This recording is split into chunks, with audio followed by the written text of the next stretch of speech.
I'm just kidding. I don't have to. Do I have to start it? No, I'm just kidding. Everything's fine. I got to start over. Running out of time. Running out of time.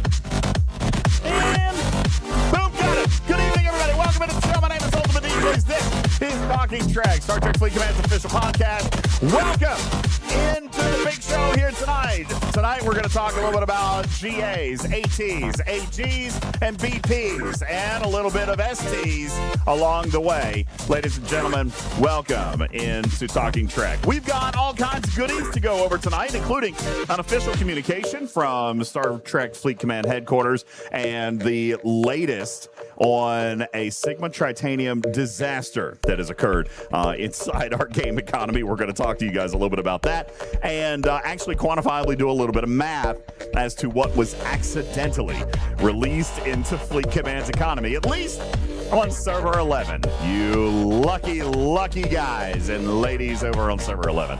10 million bottles of tritanium on the wall, 10 million bottles of trite. We're going to talk about it. Good evening. Talking Trek server sound off. You guys go ahead and punch it up in chat, and let's see who is here hanging out with us tonight inside our live studio audience. Welcome in Enterprise on server 30, Vic on 33. What's going on? Corellius on 13, Polar Bear on 15, Stradalorian on 9, Shelby, what's up? Bender the Robot on 51, Fan on 15, Matt Hatter, server 95, Lost in on 45, Shelby on 701, Baby Sam Samus Aran on 57, thank you, Striker on 49, Prime Rex on 26, Tabby Mose on 20, Chef on server 14. Commander Taylor is tritanium free on 187. Real Thurkin on server 14. Divine on 164. Silver Tab on 33. Walker on 42. Gimnon on 26. J-Babes on 13. Mazed Up on 95. Blade on 26. Tarpy on server 30. Craminator on 57. Gabe is Days on server 187. Keith on 49. JG Nachi on 702. Mal on 26. And Alicia 701. And Salivar on server 11.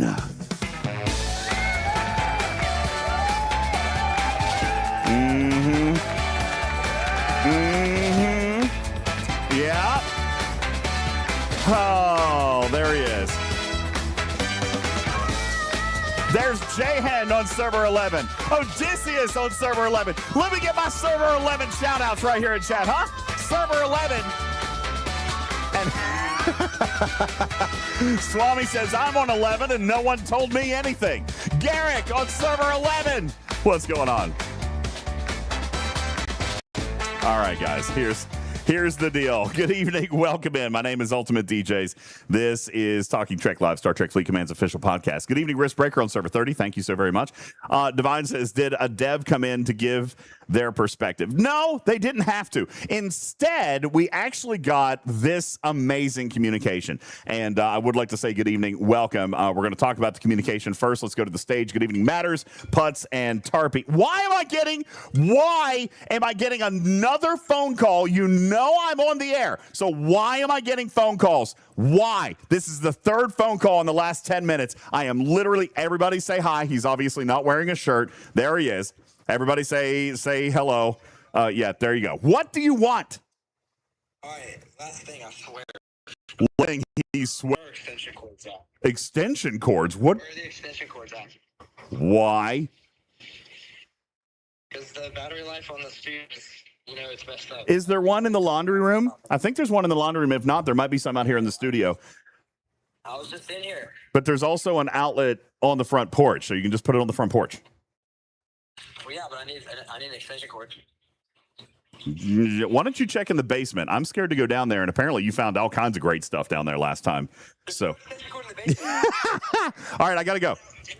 I love you. I don't know. I gotta go. Love you. Bye. Where can I get an extension cord at? Walmart.com.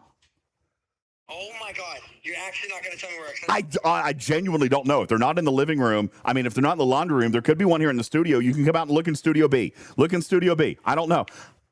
I got to do a show. Goodbye. Okay. No. Now they're looking for an extension cord so they can play loud music in the front yard. It's unbelievable. Ridiculous. Anywho, Garrick says, I'm about to be poor. What is actually going on? Well, I'm gonna tell you what's going on. Today, and by the way, somebody leaked. Somebody leaked Salivar. Salivarian. Okay? Somebody leaked because nobody was talking about this until today. But this raid was like a month and a half ago.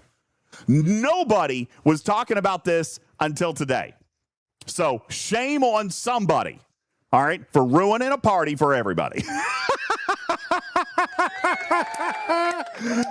$10 million. $10 million in Sigma Tritanium was injected into the Server 11 economy. Now, here's the deal. And Vanadia, I am going to treat this with the weight that it deserves. Okay.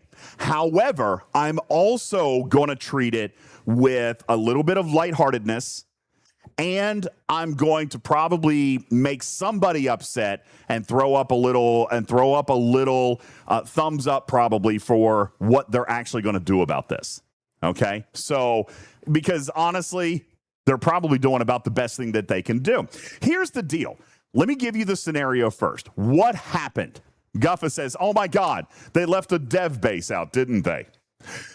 So, what happened? What had happened was there was a dev base left out. Guffa, yeah, pretty much. They left a dev base out. And within this dev base contained, are you guys ready? Within this dev base contained 1 trillion Sigma Tritanium. 1 trillion Sigma Tritanium. Let me read it again. 1 trillion Sigma Tritanium. So, naturally, when Server 11 caught that base with its shields down, they decided to crack it.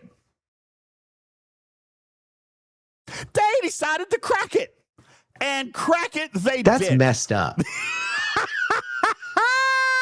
And crack it they did, ladies and gentlemen. Now, here's the thing. Ordinarily, it would have taken days. It would have taken days to drain the regular resources out of the space so that you could start taking scoops of Sigma. And even then, you would have only taken scoops of Sigma in the neighborhood of, 20 or 30 million at a time. Not the end of the world. It's really not. It's not that crazy. But as it turns out, literally only... Wait a second.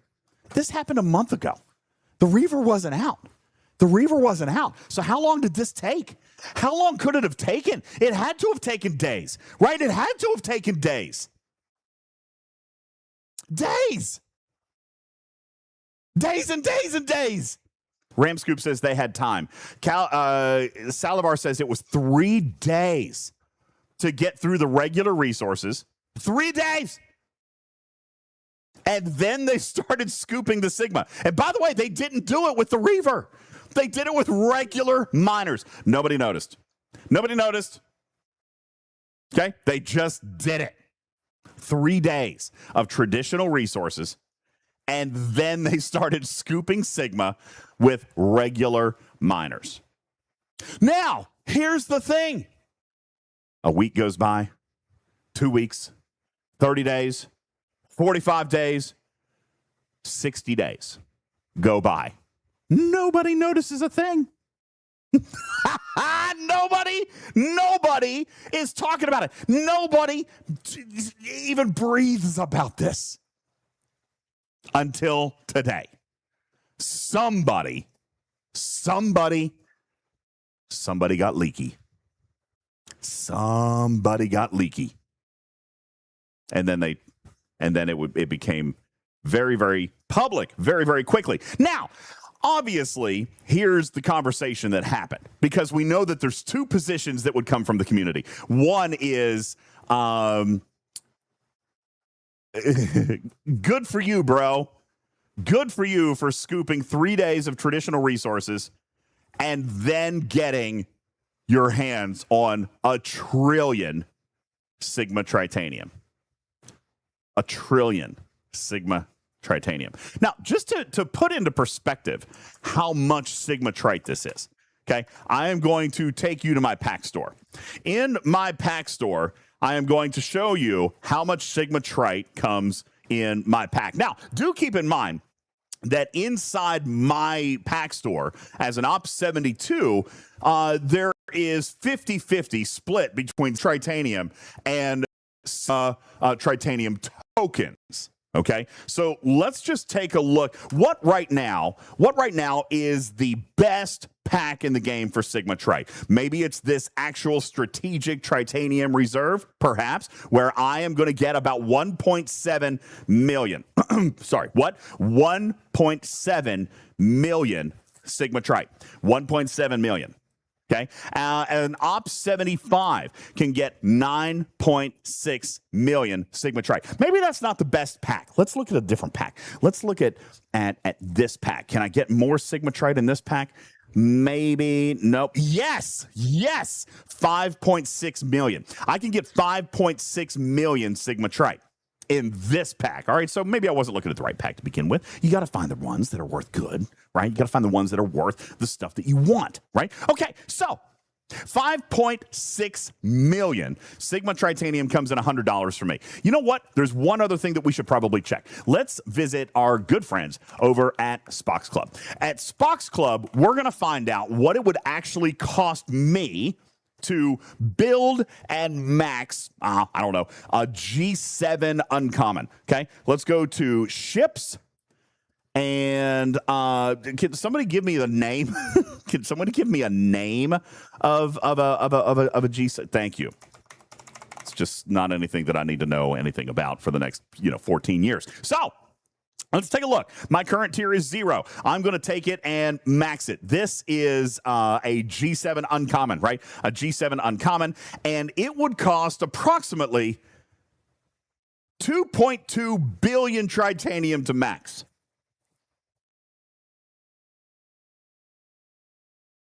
$2.2 billion Tritanium to max. How big were the scoops they were getting? How big were the scoops? Because the amalgam, once it's zeroed, it's still not like, right? You can't scoop billions of Sigma.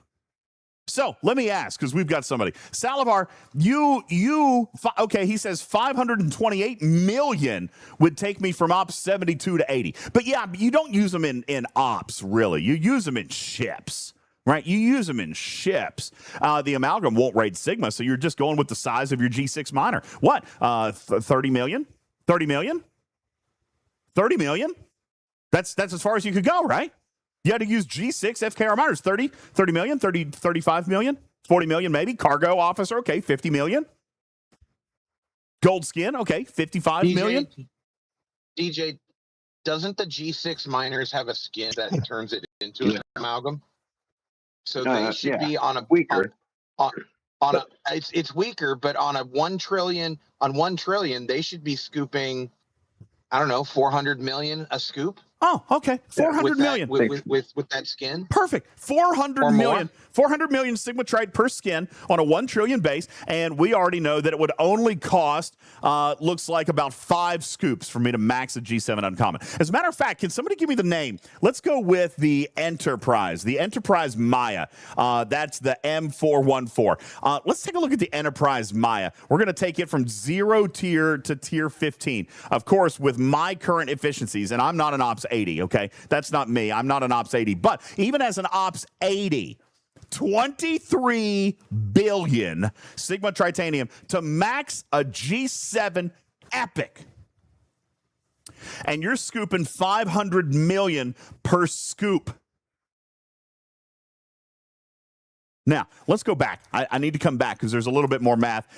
Let's figure out how much Tritanium was injected into the economy. We're going to come over here. I got 5.6 for $100. There was 1 trillion. That's million, billion, trillion divided by 5.6. And by the way, that's only 2.8 in raw, 2.8 in tokens. But you do get 5.6 million for $100. So let's do that. That means total. I did that wrong. 1,000. 100,000, million, billion, trillion, divided by 5, divided by... Is that a trillion? No. That's a trillion, right? One with 12 zeros. That's a trillion. Just double checking. Can't know for sure. 1 trillion divided by 5.6 million. That is a total of 178,571 packs. 178,571 packs, of course, multiplied by the round old price of $99.99 equals, ladies and gentlemen, $17 million. $855,357. $17,855,357 US dollars and 14 cents. Yes. Injected into Server 11's economy. Now, Iron Fister says, what a major economic blunder. That server is borked forever on Sigma Tritanium. Well, the good news is it's not borked forever. Okay? It's not borked forever. Because, what about the multiphasics? Okay, yes, it would reduce it from 17 million to maybe 13 million. Okay, maybe 13 million, 14 million. And Cameron was worried about us messing up the economy. I know, it's kind of funny. Don't worry, Marsport, you're right. Lost and spent this much the other day on stream. Everything is fine. Did they get all trillion Tritanium? Gidmon says. Salivar, you tell me, but I'm pretty sure you guys got the trillion, right? I'm pretty sure you guys zeroed that base. Yes, they zeroed the base. 1 trillion. Tritanium. Sigma. Tritanium. Now, Skippy says, incursions have Server 11 versus Server 13. Good luck, Server 13. Server 13 has a real golden opportunity. Voltron says, I hope they spent it. Hey, you know what? That's a great comment. Because we know that Scopely can't claw back stuff that has been spent.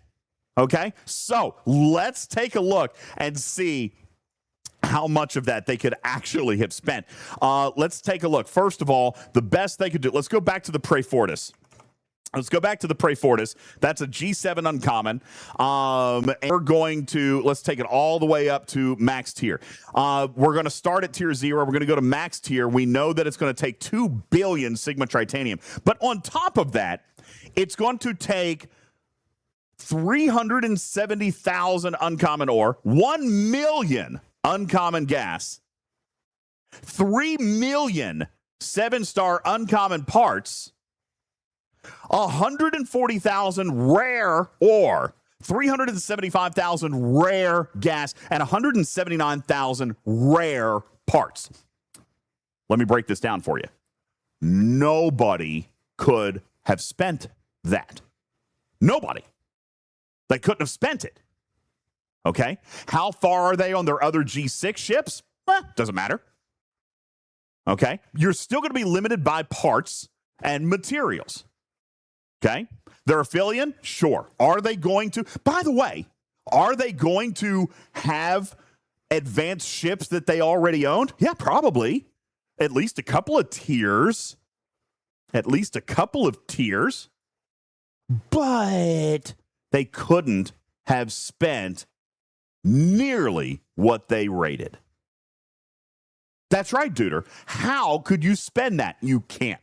Which means Salivar and Odysseus and everybody else who participated in this raid are now very, very bloated.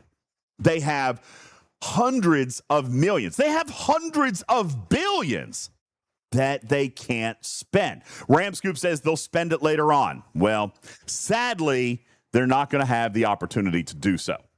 Okay? Now, when I say sadly, I mean that sadly probably for them, because obviously they rated it. They would love to never worry about Sigma Tritanium ever again. Okay? But that would indeed absolutely destroy Server 11's economy and basically make it to the point where Server 11 would never, ever, ever be able to participate in incursions ever again. And Venadia says Server 11 loses every incursion anyway. So anybody who would come up against Server 11 would be paid in billions of Tritanium.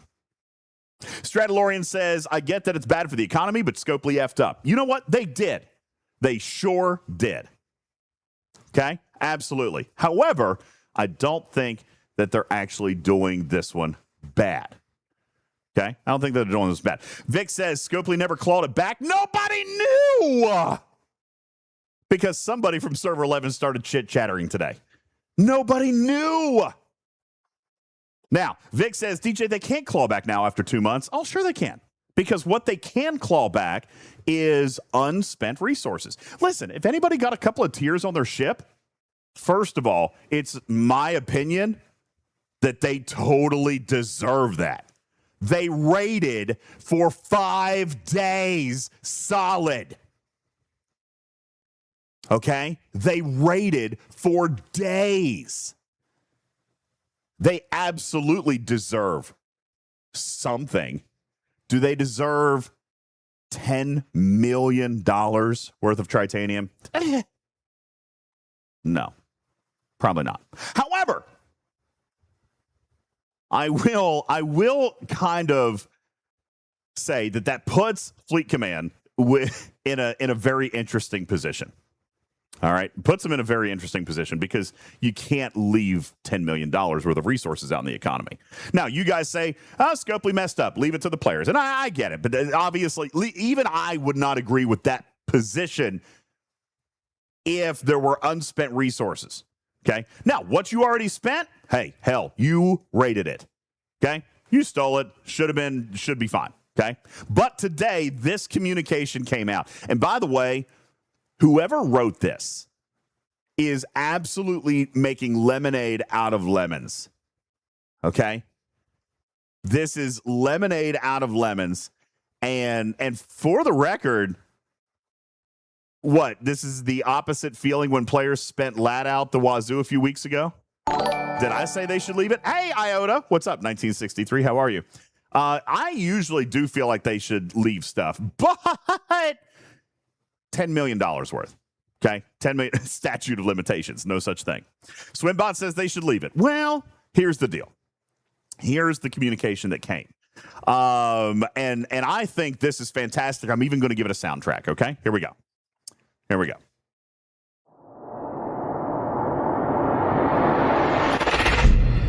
Commander.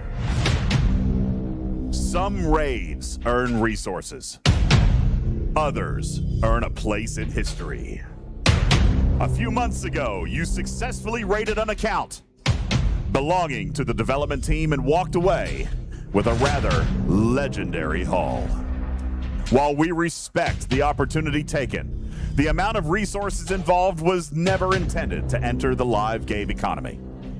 On July 31st, we will reclaim a portion of those resources from your account. We will not remove everything, and this is not a reprimand. You found a target, and you did what a good commander would do. Naturally, an achievement like this should not disappear from the record.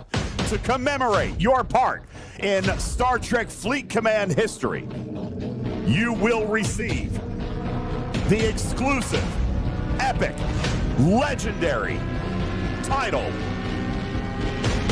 created especially for you, called Legendary Looter. The haul may not survive, but the title... Hang on, I'm running out of sound. Damn it, no! I wanted the other one back! The other one was so good! Give me that one back! God, I ran out of time and I screwed it up.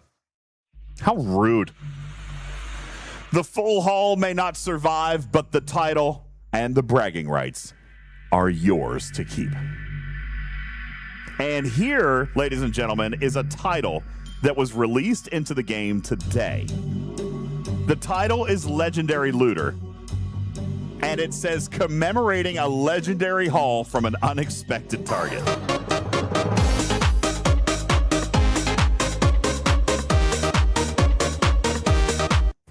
Okay. Now, thank you for that. I forgot to turn off alerts.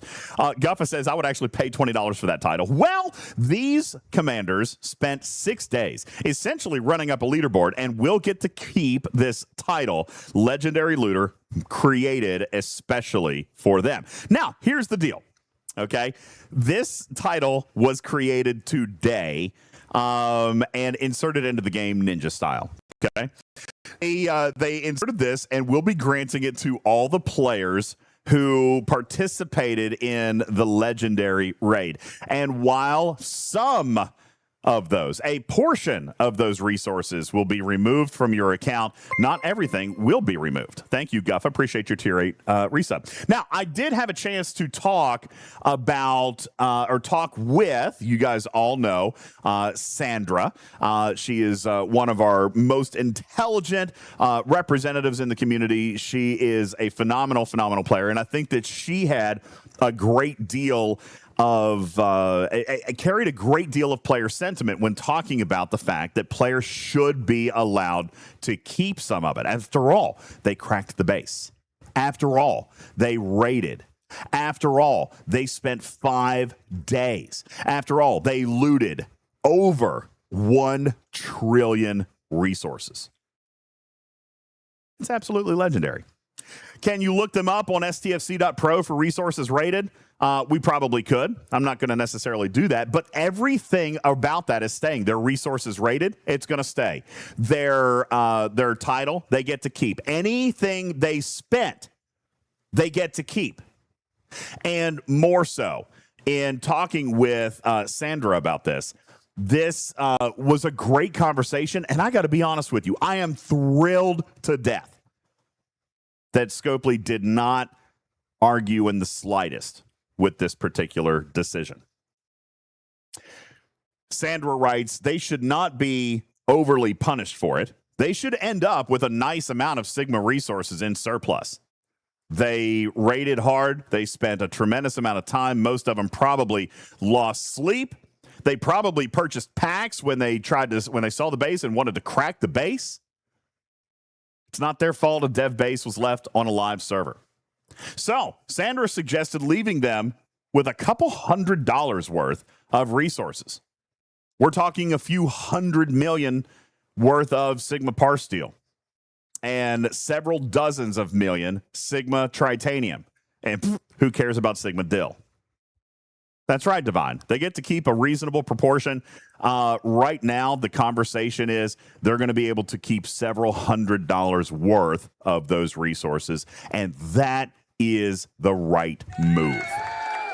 Evil says a few $100 worth of packs. So, for an Op 72, let's take a look at what that would end up being. For an Op 72, okay, Swift says they should give it to them in tokens. They're not going to give them $10 million, guys, and they shouldn't. That is a game economy imbalancing error. That is fine. However, the players... Now, here's the next thing, in all fairness. I heard some players saying they should comp everybody $10 million. Are you high? If you think you should be comped because somebody else cracked the base and raided it and they got a trillion and you think you should be... Are you high? Are you...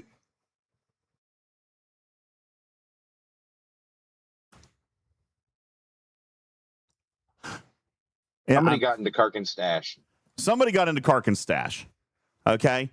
Oh no, ain't no one's that high. Yeah, I mean, right. I mean, that's pretty. Guffa says, dude, I'm pretty high right now, and even I don't think that should happen. Obviously, that shouldn't happen. Okay. This Tabby Moses says we should all get a smidge, and yes, I'm high. Okay, quick question. Why should anybody get high? I mean, sorry. Why should anybody get a smidge? Why should anybody get a smidge? These guys cracked the base. These guys rated for 5 days. These guys put in the work. These guys earned $1 trillion Tritanium. Tony says, because we never got the chance. Well, server 11 did. The entire server had a chance. The entire server had an opportunity. Okay? But some players did spend 5 days. Server 95 didn't get the opportunity, nor should they have, nor should they ever. Okay? This is kind of the point. That should never have happened. It's our fault.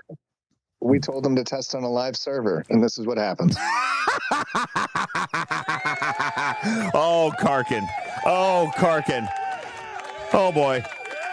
Oh, my goodness gracious. Okay. So, Skippy says, DJ, how is this different from those that didn't claim the Coda territory, but everyone was rewarded? Well, to be perfectly honest with you, I told you guys I wasn't a super big fan of everybody getting that comp, but it's fine. It's what everybody wanted. It's what everybody wanted, and it made everybody happy. Okay, fine. Moving on.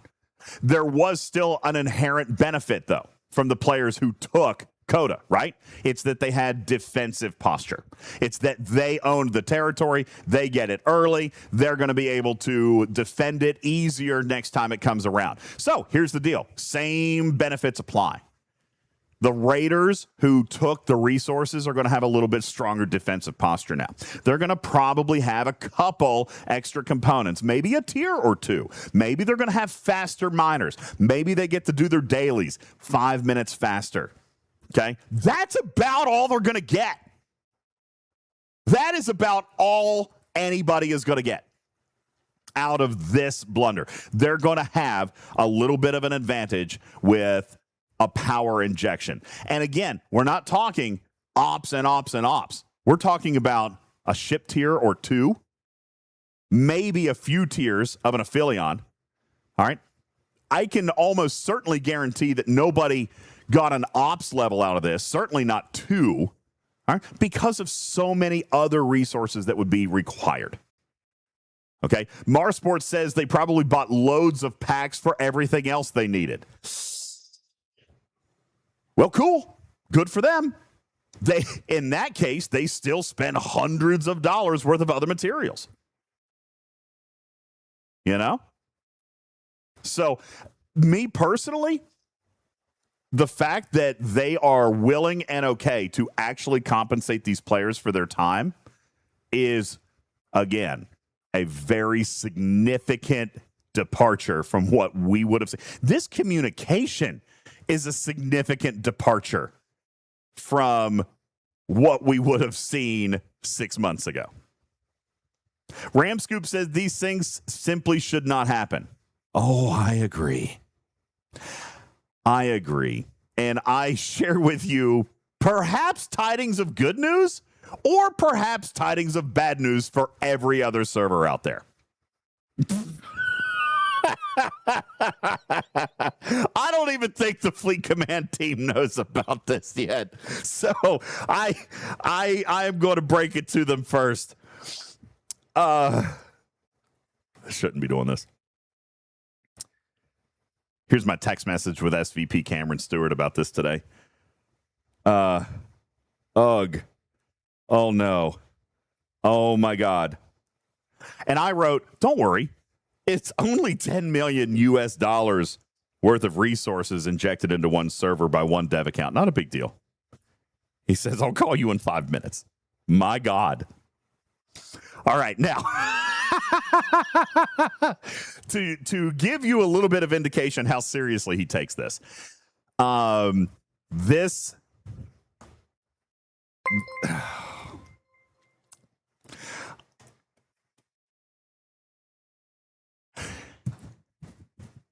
oh boy. You know what? I'm just gonna go with it. I mean, it's not a big deal, right? It's the right move. It's the right move, right? It's the right move. Employees have lost the privilege of granting themselves resources for their test accounts. Test accounts must now be actually cloned from real accounts and bundles granting resources and materials are no longer allowed on any live server. Employees wishing to play the game must do so with their own real and personal money. And compensated packs from this point forward are no longer privileged. Now, that's a good thing, for the record. Unless you're on any other server who will never now ever have an opportunity to raid a dev base. All right. Okay? All right. So, lessons are learned. And again, this is what I'm talking about. This is why, again, and I'm, whatever. You guys know I like this guy. This is why I continue to root for this guy. I continue to be a fan of this guy because these are actions. These are changes that are being made in reaction to problems that pop up. How could anybody have predicted that this problem would have happened? Okay. Why could this have happened? Why should this have happened? There is no scenario, absolutely zero scenario in which something like this should have happened. Yet it did. And now he's going to take steps to hopefully, knock on wood, prevent it from happening again. Now, Maple Butter said this happened 2 months ago. Yes, it did. It did. You're right. It was about 7 weeks ago. All right. And I joked about that, Maple Butter. Nobody even knew about it until today. Nobody even knew about it. Nobody. No one. Candid Onion said, I also heard that people reported it and it was ignored. I don't know about that. I know that somebody said that they messaged the dev account, but obviously he wasn't online to get it. Okay. He obviously wasn't online to get it. Now, to give you a little bit of insight into how these dev accounts actually work, okay? This is a scientific thing. This is a factual thing, okay? That dev account was... Sorry, go ahead.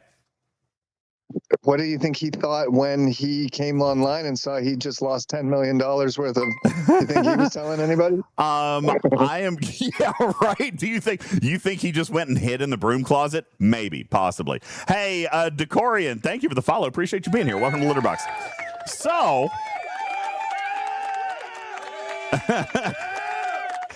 So here's the thing with regard to this this dev account. This was not an account that was played with any kind of regularity. Okay, it was placed on a server for testing of something.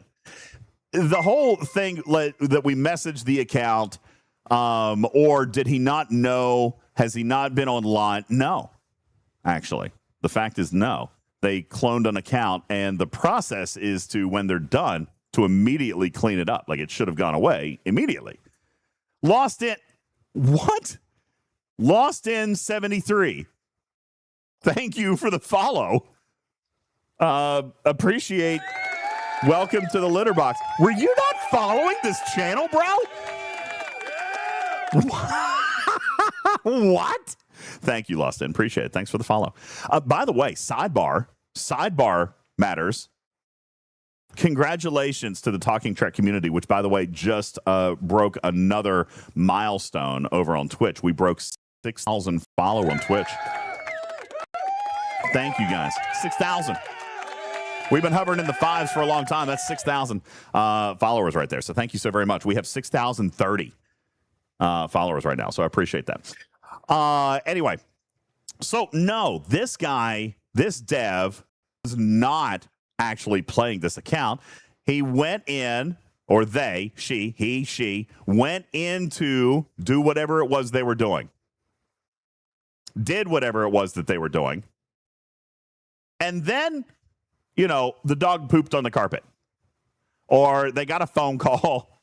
Or the school bus was running late. Okay? And they forgot to remove it. And Alicia says it's possible that the dev went to archive or delete the account and the game hiccuped and didn't actually do it. Very possible. That's certainly possible, too. Okay? Whatever the reason was, it didn't get removed. Okay? It did not get removed. Now, here's a better question, Balabom. Why did they need $1 trillion Sigma Trite in the account? They didn't. There's absolutely no possible way that anything like that can be spent in the game. So why would they need that many to begin with? Well, I can tell you that there are a number of possible answers to this. Okay, not obviously it was. Fisty says it was intentional. They did not intentionally inject the server with economy. I can promise that, because the conversation today was one of shock and horror. However, what I can tell you is, even when I go onto the test servers, all right, there are bundles there that just give you more of anything that you can possibly need, so that you can do anything that you can possibly imagine doing. Okay? So, for example, when I go into the test server, I can click one button, and it's usually something like 1 lat, and it'll give me, you know, 1 billion this and 1 billion that and 1 billion this, and it'll give me 2,000 officer shards, and it'll give me 1,000 ship blueprints, and it'll give me 1 million ship parts. That way we can look at the whole thing all the way up. Okay? Divine says it could have been Reaver testing. Possibly. Can't say. 2 months Honestly, ago. Very no. well could have been. What's that? For Reaver testing, I would say no.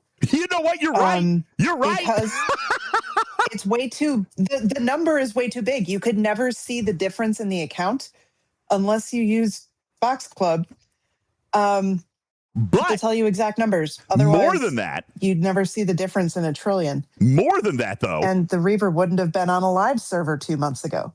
Well, not only that, okay, which is true, but the Reaver wasn't even set up as an amalgam 2 months ago. The Reaver had flat cargo when it was originally built. All right, which by the way was by the way why we set it back. Return to sender. Yeah. Okay. Return to sender. It was flat cargo, and it was tiny, so guys. Depressing. We're talking like tier 1 cargo was like 263. 263. No. Oh God. 63. It was actually 60. Return to sender. Okay? Return to sender. Now, Commander Taylor says dev accounts have had resources in the trillions and quadrillions for years. You're absolutely correct. That is true. And why Cameron is asking the exact same question that you guys are asking now. Why did they need so much? And now, apparently, there's a policy in place to prevent this kind of thing from happening again. The policy already exists for the dev accounts to be deleted, but let's say Andalicia's right. Let's say that it was a glitch. Say something bad happened. Say they got distracted. A phone call came in and it got removed. Now you have damaged an economy. Now, the good news is that they sent this communication. They decided, and how many times? This is why I'm going to give them a thumbs up on this response today. If you're going to lose a couple 100 billion tritanium tonight, then I am genuinely sorry. By the way, spend it. If you can, listen to the words that are listen to the words that are coming out of my mouth. If you can spend it right now, spend it. The problem is, what happens if they get raided right now? The problem is they're not going to be able to spend nearly the amount. Spend anything you want. Spend anything you want. They are still going to claw back $10 million worth of tritanium tonight, because it's impossible for anybody to have spent even a fraction of it. Okay? Odysseus says, and right here is why nobody should be losing any sleep over this. Odysseus says, I wish I could, but I'm out of materials. That's it. Okay? That's the answer. Okay? That's the answer. It can't happen because they can't spend it. All right? Now, Benny Hill says, get raided. Well, they already know. Snapshots have been taken. The The resources will be moved around. Okay, they're going to be removed. However, again, this was the right way to handle this. They're going. I don't think you can donate. I don't think you can. Why would you port it? Okay, first of all, Burn, just asking for your as a friend. I don't think you can donate Sigma. First of all. Second of all, there's absolutely no incentive. Like at that point, you're just giving it away. Because once you get to alliance level, what is it, 60? Is that what it is? Alliance level 60? There's nothing else. It just resets. Like it never goes anywhere. You're just at that point giving it away. As a matter of fact, you're doing Scopely's job for them at that point. You're just giving it right. Count DeVille says there's probably no. Yeah. Oh my God. Hold on. Time out. I also need a soundtrack for this. Give me just one moment. Let me find something really good for Count DeVille here. Hang on a second. Count DeVille, eternal pessimist, critical of all things Fleet Command, usually hates everything UltimatDJz has to say. President of the DJs is a Shill fan club. And vice president of Scopely Sucks at All Things fan club. Count DeVille comes out for the first time in 7 years and says Scopely is probably handling this in the best way possible. Count DeVille, hater of Star Trek Fleet Command, yet sticks around for the love of the hate. And meanwhile, he's walking back his comments right now. He's like, wait, crap, that's not right. Count DeVille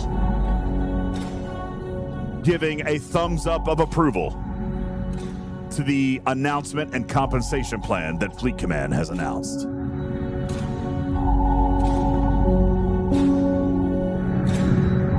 Mark this day in history, July 30th, 2026 at 10:52 p.m. Eastern Time, when Count DeVille comes out in a statement regarding anything that comes out of Culver City, California, and says, it doesn't suck.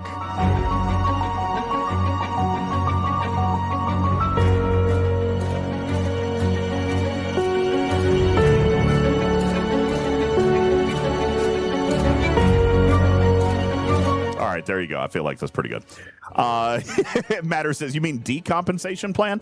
No, here's yeah, I guess you could call it a decompensation plan. The bottom line is they're going to remove, what did we say was injected into the economy? Roughly $17 million worth. They're probably going to remove about $16 million worth. All right. They're going to remove probably roughly about $16 million worth. You can call it, a wealth tax. They're going to take their part. Make sure you guys file your 1099s. And then players involved in those raids are going to be left with a substantial amount for the effort of the raid. And more importantly, and I think this is the best piece of all of it. All right. This is the best piece of all of it. The communication owns it, plays with it, and is very clear in their language. Very clear in their language.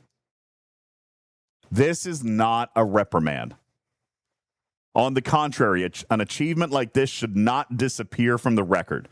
To commemorate your part in Fleet Command history, you will receive the exclusive epic title, Legendary Looter, that nobody else can have. The full haul may not survive, but the title and the bragging rights are yours to keep.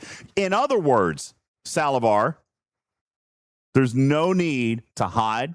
There's no need to not talk about it. There's no talking about necessary actions or punitive actions or punishments. As a matter of fact, the Fleet Command culture about this is, well, damn. They got us. They got us. That was a hell of a raid. That was a hell of a raid. Okay? They acknowledge that you found a target and you did what the game wants you to do, which is crack a base and raid. And for the record, this, people have been asking, and again, I'm not going to keep riding this train, Count DeVille, but people say they want actions. They don't just want words. They want actions. Guys, I feel like we're seeing it. I feel like we're seeing it. I feel like this is proof in and of itself that at least there's a different thought process approaching these types of scenarios. MCO says, I'm actually jealous of the title. I think people would be. I think people are going to be jealous of the title. I think that people should be jealous of the title. As a matter of fact, I think this is a great effing event. Scopes, lean into this a little bit, okay? Your treasury is full. Your treasury is full, all right? Drop a random dev base onto a random server. Let the shield drop for like 6 hours. Just see once. All right? It'll be like a scavenger hunt, a galaxy-wide scavenger hunt. And this will be how players earn the title. Okay? I mean, why not? This, and by the way, right here, I want to talk about the reaction that we're having in chat right now. The reaction that we're having in chat is exactly the right reaction. People are not mad. People are chuckling about this. People are acknowledging that it happened. Nobody that I can see is super mad right now. Even your biggest critics, Count DeVille, are saying in the past they would have swept it under the rug. This is probably about the best thing they could have done. Huh.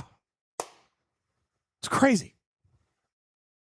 A little bit of humility goes a long way. It really does. Yeah. Really does. Look, Jimmy Kane says, you know what, DJs, I'm mad. I'm mad that it didn't happen to me. All right? I'm mad that it didn't happen to me. I'm mad that it didn't happen on server 15. Okay?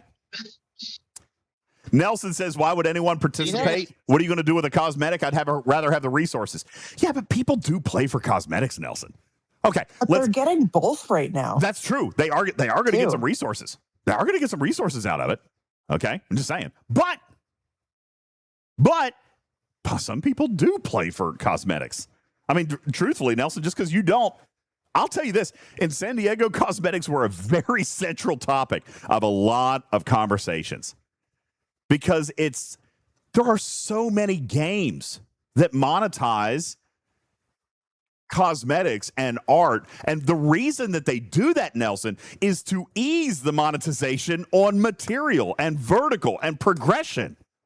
When you introduce monetization like that, then it allows your actual utility items to become a little bit more available. They don't have to be quite as high a price because you're earning revenue from non-utility items. So this is not necessarily a bad thing. I mean, it may not excite you, and that means that you'll still be able to spend money on the utility items. But guess what? In a perfect world, some of those utility items are going to drop in price because they're also earning on non-utility items. Guffa says, can we talk about can we talk about them releasing a title that people would pay money for? Yes, it's called free to play. Okay? It's free to play. Right now, just real quick. Okay, you know what? I want to put up a poll. I want to put up a poll super quick. I just want to know how many people would drop $20, just $20 for a free to play title, okay? Would you spend $20 for a free to play title? Yes? No. That's it. That's it. No extra votes, no toy mice, 2 minutes on the clock. The poll is up.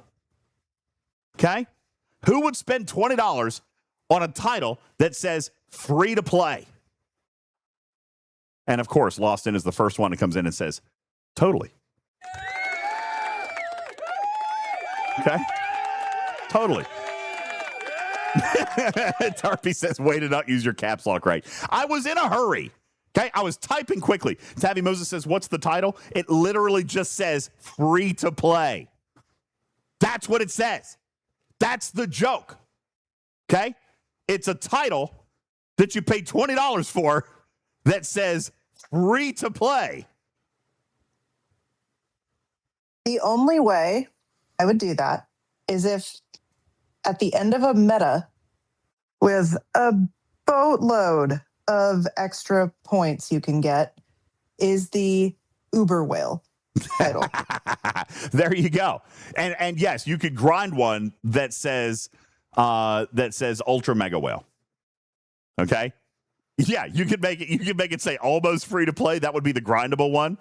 All right? Free to pay could be the grindable one. I mean, come on, guys, there's fun. There's fun that can be had here. Okay? There is fun that can be had here. And by the way, listen to what we're talking about. That's what the game is missing. That's what the game is missing. That's what the game's been missing for 2 years is fun. Okay? That's what this game is. We're talking about goofy things right now. Yeah, Dragon Keeper, he says, fun? Fun?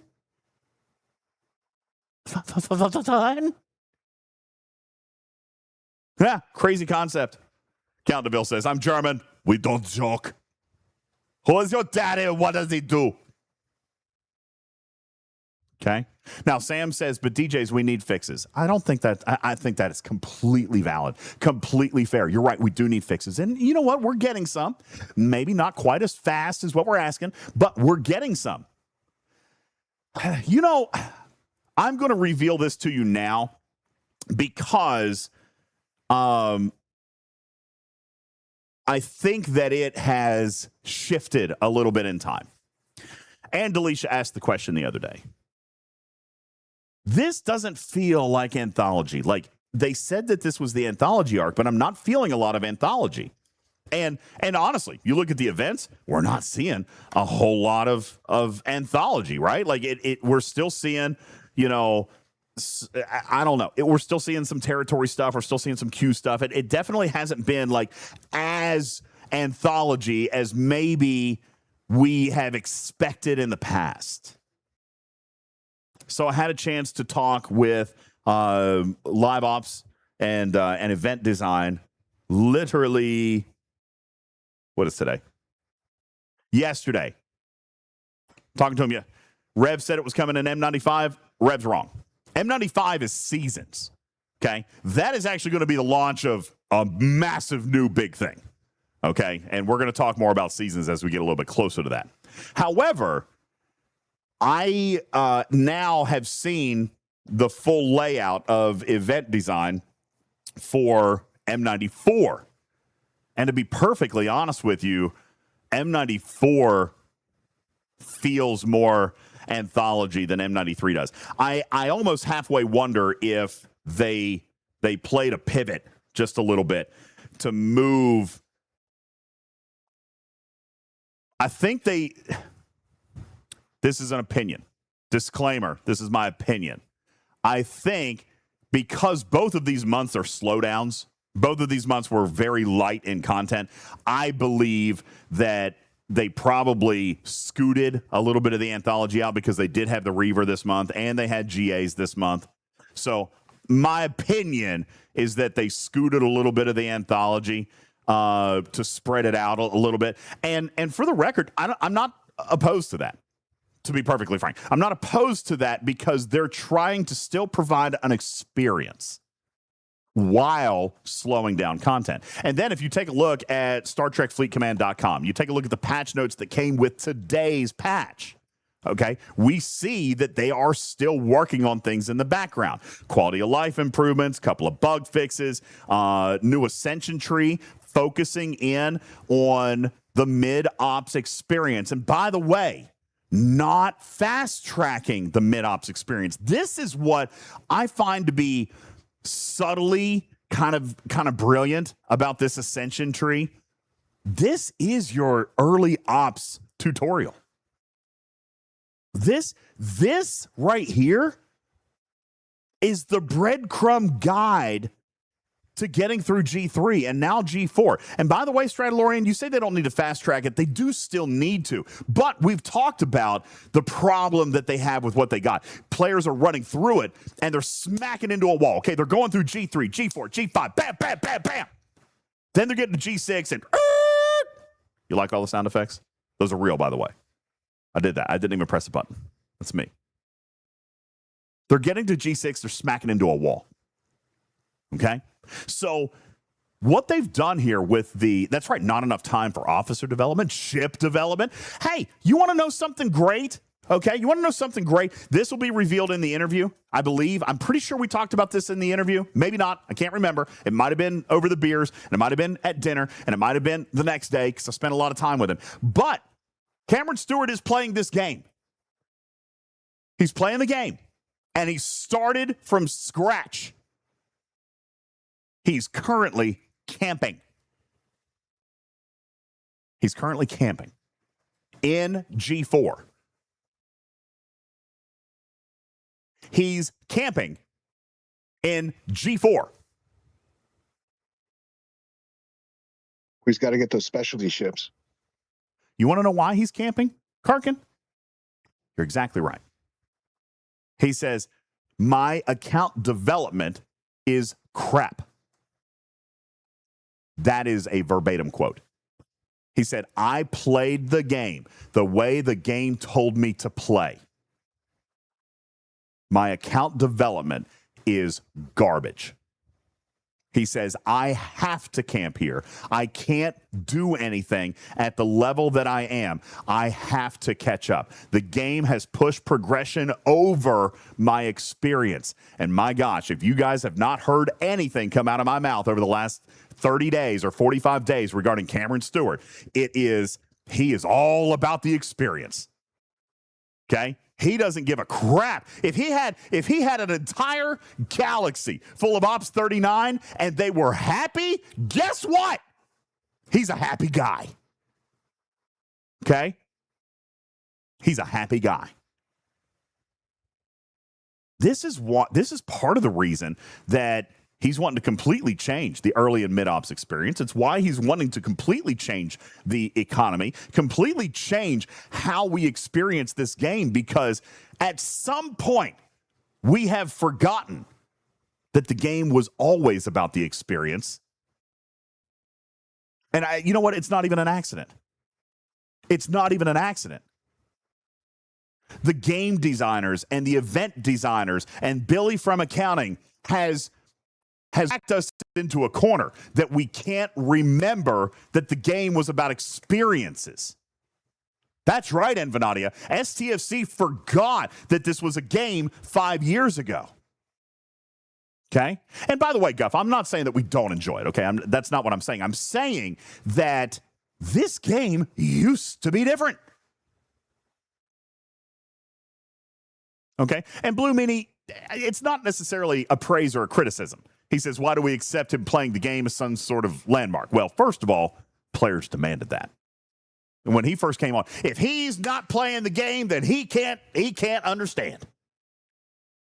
All right? Well, he is playing. And he's learning. And he's saying as he goes through, well, this is wrong, and this is wrong, and this is wrong, and this is wrong. He's literally telling me while we're sitting here that the early game experience at first felt kind of good because he was getting so much stuff. And then suddenly he hit this wall and he said, you know what? If I was a paying player, I would churn out. That's what he said. If I was a real customer, I would churn out of this game because they gave me, and it felt good. And then they just took a sledgehammer and slammed it in my face. These are his words. Okay, I'm not exaggerating, by the way. I'm not being dramatic. He's not happy with the experience that players are having today. And this is what he keeps talking about. The game is about experience. So. Did you see the They made changes to the acquisition of specialty ships. Remove the limit on how many you can purchase. Yes. Look at this humongous list of things in the G4 expansion tree. And by the way, right here, you guys, I don't know. I had this conversation with him literally a week ago. All right. I had a conversation with him a week ago where he told me that the progression through G3 and G4 was absolutely garbage. And I want you to look at the patch notes today. The G4 expansion of the Ascension Tree includes the following, and by the way, grindable notes. These are all grindable by hitting these hostiles. So, in other words, he's not handing it out. He's saying participate in this and earn this. That way you still know what's going on. You still have to experience these things. Okay? You still have to play the game. But we are going to focus on whole account development. Look, here's artifacts, the artifact gallery, Borg export faction, officer presets. Oh my gosh, how nice of a QOL is that actually for new players to earn presets just like us. FKR ships, miners, okay, artifacts, increased cargo, the NX-01 ship, officer crew, Borg, 3 of 11, 4 of 11, 11 of 11. Those are the miners. Now, here, you know what, Marsport? Here's the deal. You say, I don't agree with him. G3 was the best part of the game. Throwing stuff at me like that, I wouldn't be playing. Marsport, that's what we did. You and I, that's how we played G3, and it was amazing. But then G3 got left behind. Okay? No, I see you, RS DJ. Did I miss something? Lots of chat. Oh, hang on. Okay, I see your question. Give me a second. I'll circle back. G3 back in the day is not what G3 is today. G3 today was throw, give them, so that we can get them caught up to the new content so that they could start playing and spending in the new stuff that we're building. As a matter of fact, we talked about this on the last show. Right now, the game is being written for, what did we say, Enterprise? 15% of players? 15% of players exist in G6 Plus. 15%. Should the game be developing new content and excluding 85% of the player base? That's right, Tabby Moza. Catch up to the top 20% of the game. Hurry. And honestly, that's what they wanted. They wanted more than 20% engaging in the new content. So they started slamming G3 and G4. They started slamming them with catch-up mechanics. Now, in fairness, a lot of us warned about this when it happened. You can't just focus on resources and materials. You can't. You have to focus on the whole player experience. Officers was a big one. Research, big one. All this stuff had to happen. You had to look at the whole player experience. Well, they've apparently not hit that mark. Divine says we did warn them. We absolutely did. We talked about it on this show. You can't just do it with resources and materials. You got to do it with specialty ship blueprints. You got to speed that up. You got to do it with officers. You got to do it with ships and parts and all this other stuff. Speed ups, Latinum. You got to do the whole player experience. Now, on the other hand, Berlin, I don't personally agree with starting somebody at Ops 51 either. Because, man, there was such great content. There was such great content back there that these players do deserve to have an opportunity to play in. You know, there was some great content back then and some not great content that I also think they should be punished by having to endure, like worms. Okay. Everybody should have to kill worms. Thousands of them. Okay. Everybody should have to defend a starbase assault. Okay? Everybody deserves the amazingness of data mining. Everybody does. Okay? That's right, Taffy Mose. The new folks should have worms. Okay? They need to work through the deworming in order to move on up. Everybody should have an opportunity to spend $1,000 on a Mayflower. Okay? Yes. Correct. Okay? That's right. Everybody should have to mine for jump juice. All right? Now, I kind of jest. Don't forget, donate 40 million dilithium to a quest that gives you 500 trip. That's right. Okay. You're right, I conquer you. The game has a little bit of a learning curve. And not only that, but man, there's some great Trek lore. Let's, Guffa, you know what? Let's flip the switch. Let's flip the switch. Let's talk about what we love about this game. The characters, the ships, the lore, the legend of the Enterprise. We love Star Trek. And honestly, this game was way more Star Trek in G3 and G4 than it is today, to be blunt. All right. That new ship smell when it came out of dock. You know, funny story.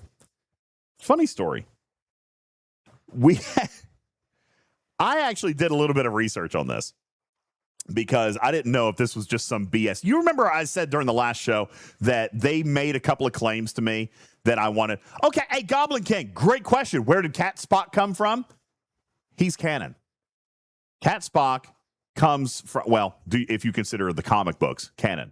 But Cat Spock is an actual licensed Star Trek character from the comics. Now, whether or not you call that canon or not, that's up to you. But he is. He's been in the comics for decades. Okay, Fisty says comic books are not canon. That depends. I love the comics. Okay? But that, whatever. In short, Fleet Command did not make up that character. That is a licensed Star Trek character. Okay? Throwing that out there. Now, some of them do. They have made up some. All right? Like Borg, a couple of the Borg characters. Oh, hey, fun fact. I actually got to meet, what was his name? Basically the keeper of all things Trek Museum. Was his name Paul? You want me to tell you his name? Just first name. John. Great guy. Love this guy. His wife is cool too. Met him on the cruise. He was there with us in San Diego. He's the keeper. He's the gatekeeper of all things Trek, like all tangible things, all the real artifacts, the collectibles, the set props. He manages the museum. He's a great guy. He has all the set used ship models. Okay.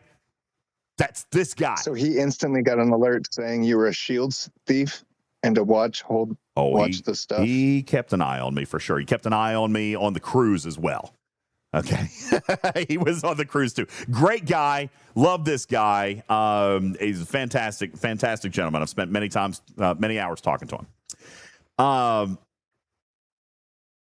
He actually shared with me while we were in San Diego that Fleet Command is the only Star Trek video game property that they have allowed to create a Borg Tribble.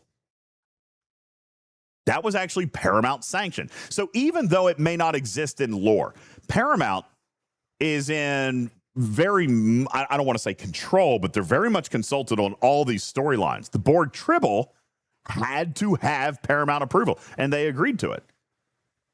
All right. So, and they said, and here's why John said that he was good with it, was because there was a solid narrative around it.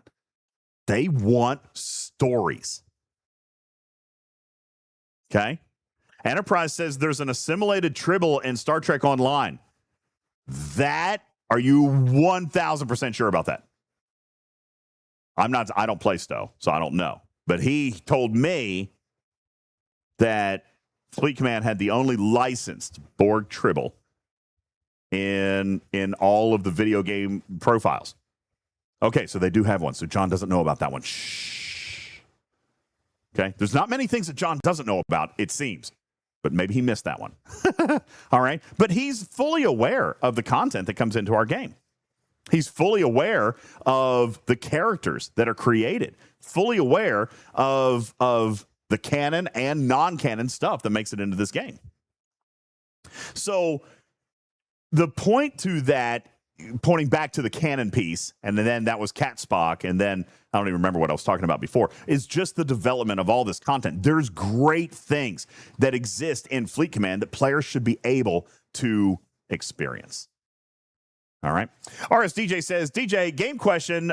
Do we know if Alliance Tournaments is going to add the old ship skins? You're going to have to be a little bit more specific. There's a lot of ship skins. There are several ship skins already in there.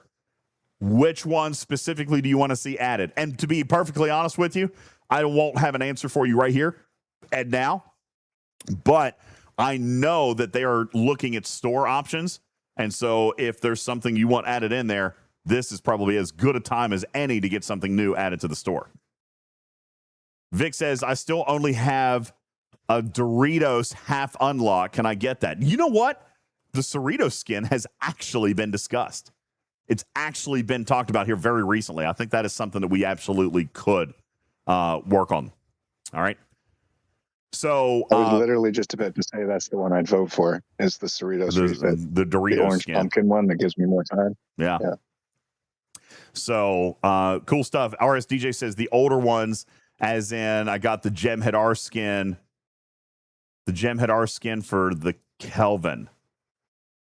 Okay, let's look. Let me look. I'm going to just take a screenshot of the one that you want.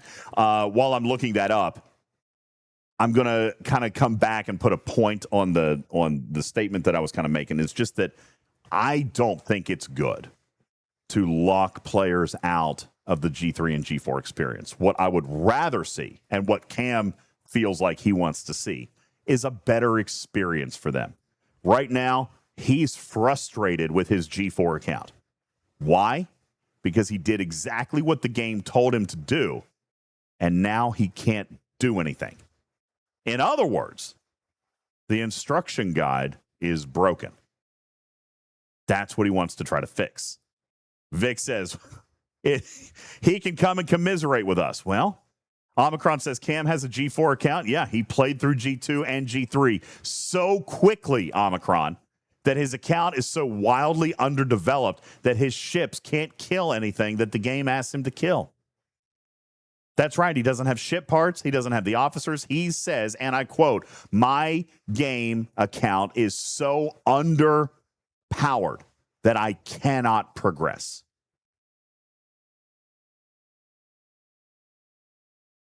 And Venadia says, no, he can do something. He can buy packs.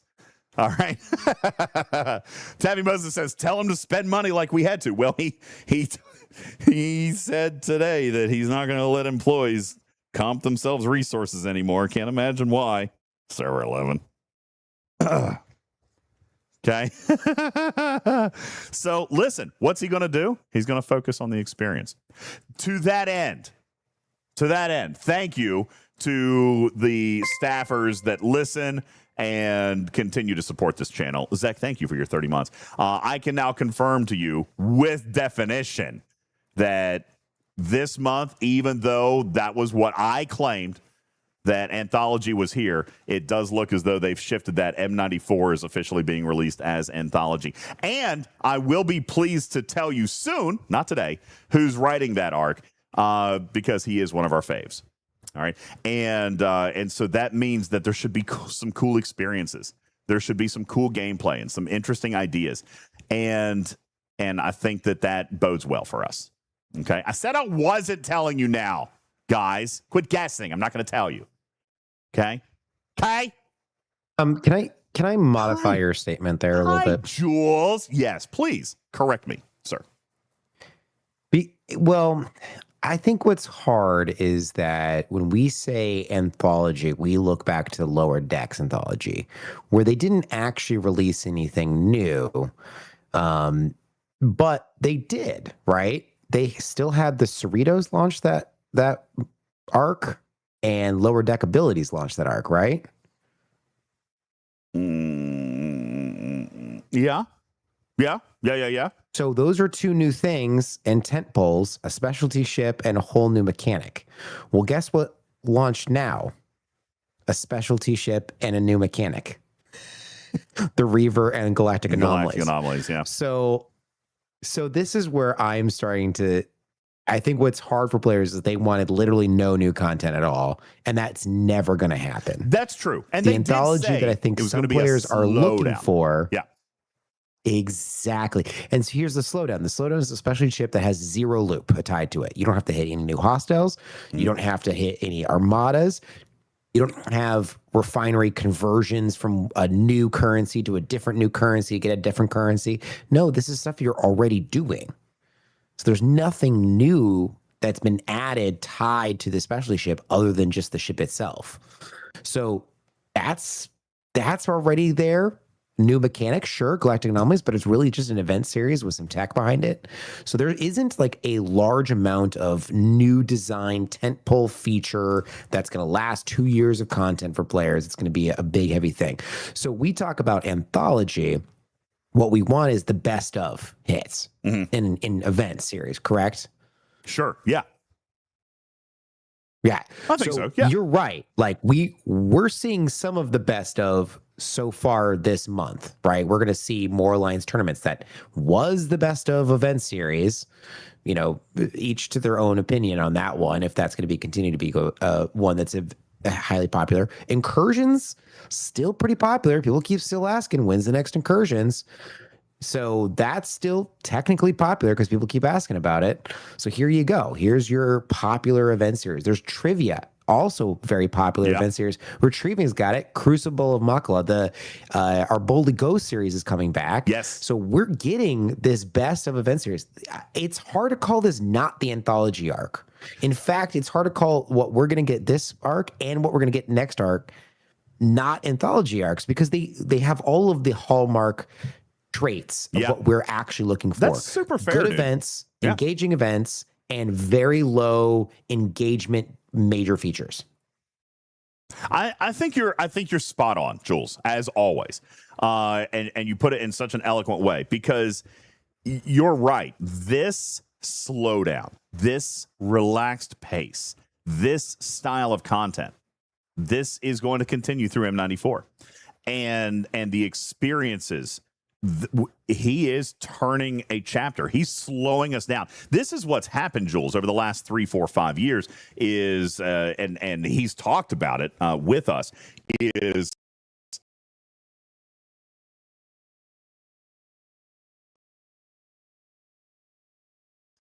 product, ship a product. And that's been much to all of our detriment. We've complained about that. That's their model. But he's changing that. And I think we're starting to see that a little bit. We're starting to feel it a little bit. But obviously, more work has to be done. More proof is going to have to come in the pudding for a lot of people. But I do think that this is the start of kind of slowing something down just a little bit. You go back to these patch notes, Jules, about the content that they're adding into the G4 expansion tree or Ascension Tree. Fleet Commander Lorca. That's a big one, guys. That's a hugely important fleet commander. All right, big deal. And now that is going to be sourced and available. The Kirshara artifact. Wildly important. Who? You guys. Who? Wait, who? Who's that Lorca guy? What? That guy. Okay. That guy? The Temporal Conduit Chaos Tech. Very important. Very important. Extra weapon damage. Actual ship blueprints. G4 ship blueprints. Enterprise A. Hecta. Tribune. Isolytic damage. Important stuff. Rare ships. Newton. Coronar. Pylum. Benjamin Sisko and Miles O'Brien. Still to this day, one of the most potent Armada crews that exist in the game. Now, you guys say that Lorca is not as valuable today. Well, again, we're talking to a G4. We're talking to somebody coming up on the game. We're talking to somebody who's creeping up and starting over. They may not have a fully developed Wrath of Khan, Fleet Commander Khan. There may not be a combination of other fleet commanders that work better than Fleet Commander Lorca right now. Thank you, DJ Vlad. Okay? So there's some good stuff in this Ascension Tree. I did see one comment earlier today that this would potentially slow players down. Jules, like, for example, this was going to be more difficult to get through than just simply doing one armada, right? But that's probably how the guided experience needs to be. Obviously, players going through the early experiences are getting through with underdeveloped accounts and not much idea about what we should actually be working on inside this grand game. Yeah, and I will remind players that Lorca was when Lorca was released. I think when he was released, there was so many more skills that could be maxed or skill points that could be spent earlier in command center development. And that's the key.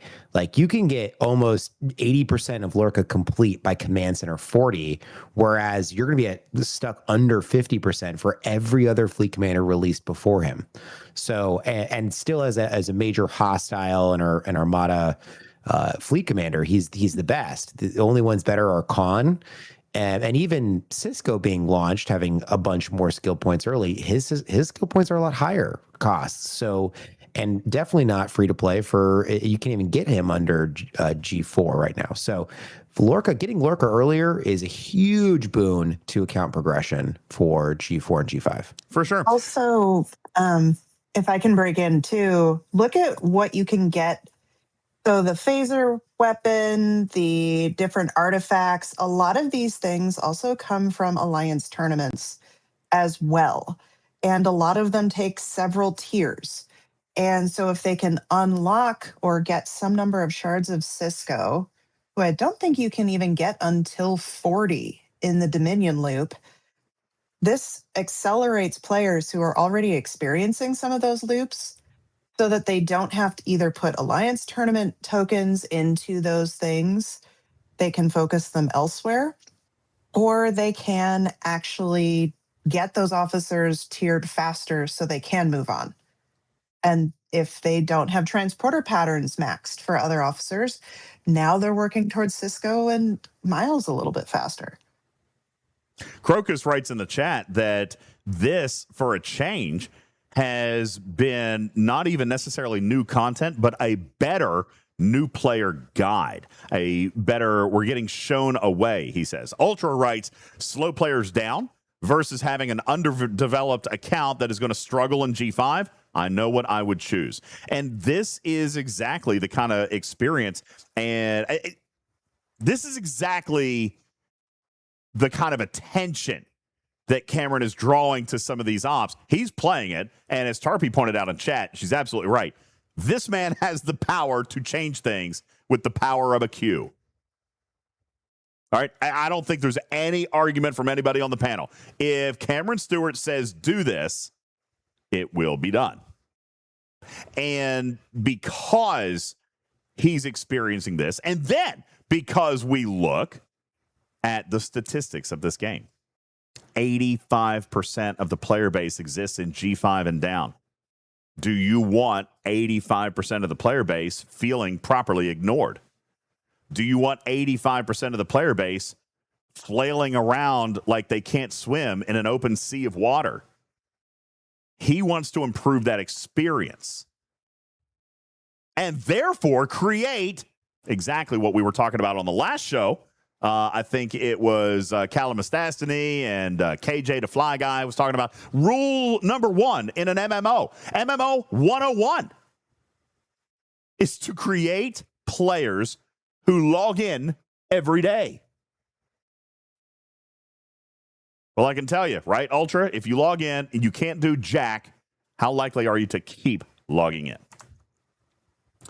We're going to take a look at these ship skins super quickly for RSDJ, and then I want to take a very quick break. On the other side of the break, we're going to come back, and Jules Verne is going to teach us about Reaver math. Good evening to you, by the way. Welcome to the show, mad scientist Jules Verne. I know it's later in the evening for you, but we've got a little bit of Reaver teaching we're going to do tonight, and then we'll get ready to wrap up before it's 3 o'clock in the morning for all of us. Does that sound like a deal?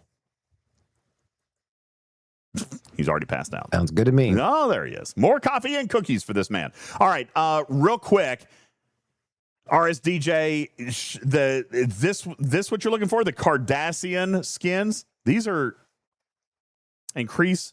That's not what you're looking for, right? Is it? The Cardassian skins? Yes. Okay. RSDJ says yes. The Cardassian Gaylor. The Breen warship, these guys right through here. All right, we'll take a look. I'm going to screenshot this one, and I'll ask for it. Okay, so we will put that in the notes and do that. Also, Tarpy, on the other side of the break, do we have a presentation prepared on Battle Pass? I see that. Yeah, Battle Pass math. You said that was going to be. Do it. Yeah, Putz got it. Putz has it. Okay, perfect. All right. Yeah, I posted a slide for you, but Putz will do the presenting. Okay, great. We will do this then. We're going to take a very quick break. And when we return, we move into the education piece of our show where Putz and Jules are going to talk to us about the content that has made its way into the game here in M93. I am UltimatDJz, and this is Talking Trek, Star Trek Fleet Command's official podcast. We'll return right after these words. Don't go anywhere.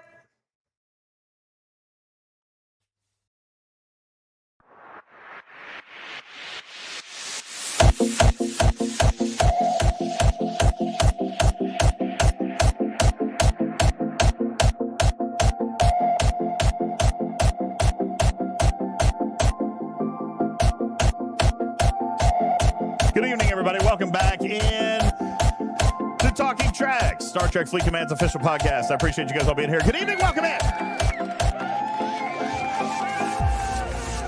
Hello. During the commercial break, questions came out of the chat. Asian Boy says, is there video for the In-N-Out burger experience? Yes, there is. I just haven't produced it yet.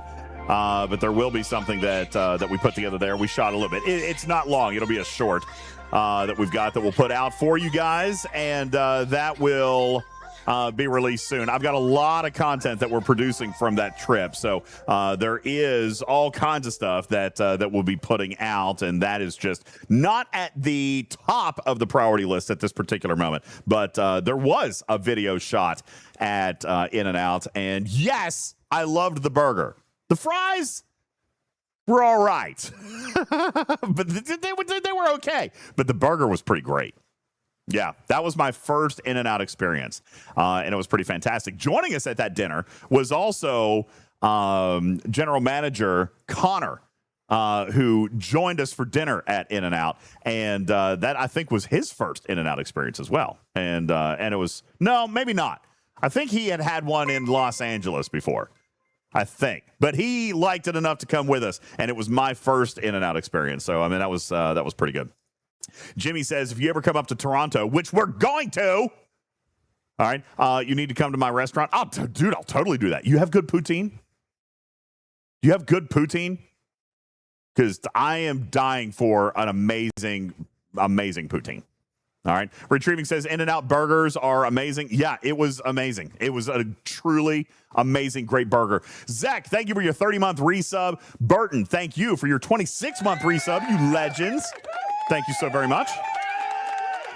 Thank you, guys. Master Viper, Guffa, thank you guys so very much for your subs to the channel. You guys are incredible. Thank you for the support. I appreciate it so much. I have to get the fries well done at In-N-Out. Well, I just ordered the regular fries. I didn't even order. Griffin ordered for me. All right, Griffin ordered for me. It was a 4x4 animal style with a chocolate milkshake. That's what I had. So I double. The amazing part about the double, well, he got me a 4x4, which I think is just double the double, right? Had 4 patties and 4 cheeses. It was pretty good. So it was good. I liked it. And then animal style, all the things. It was pretty good.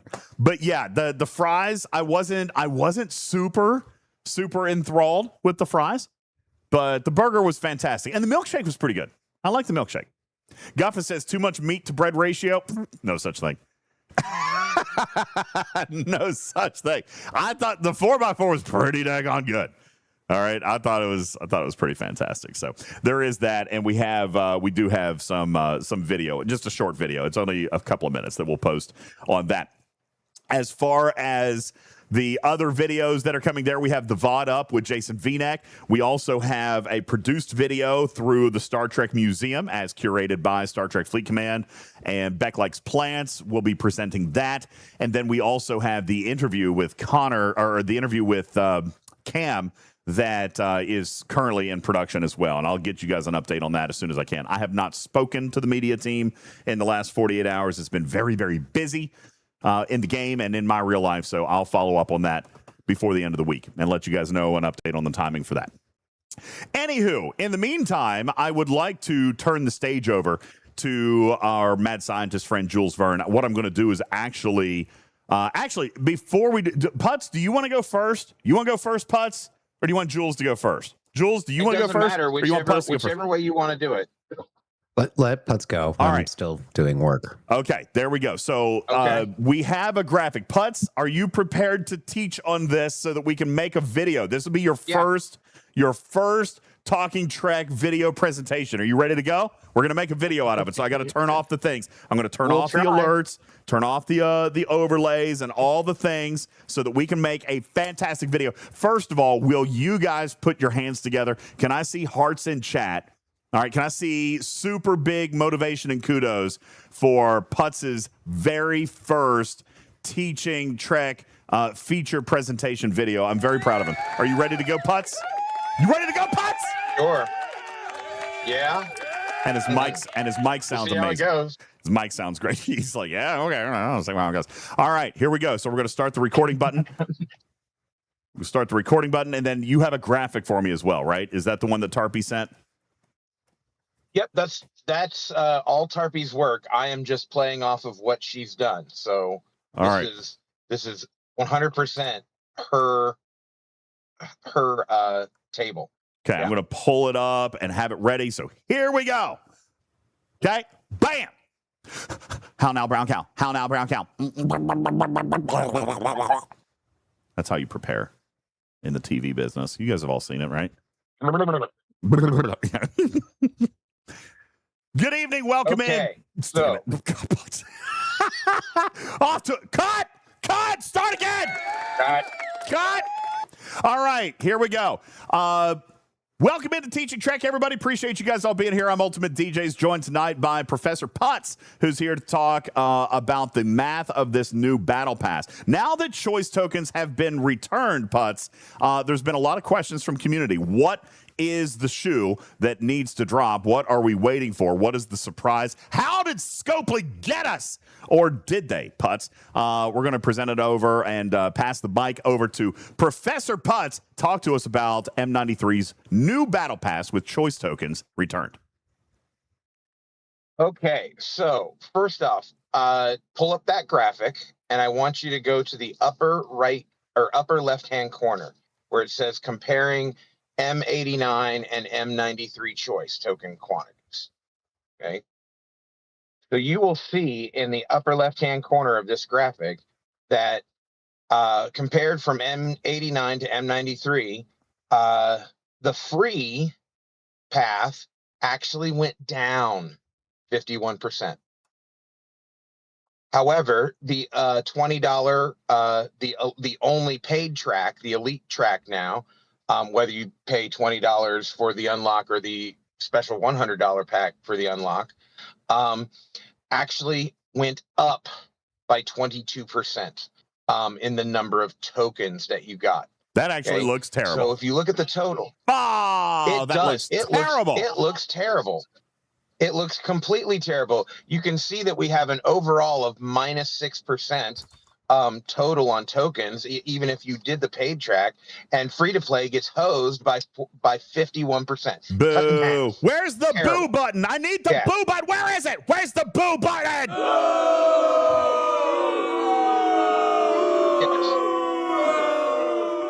But there's a caveat. But wait, there's more. But wait. Yeah, but wait, there's more. There's more. Yeah.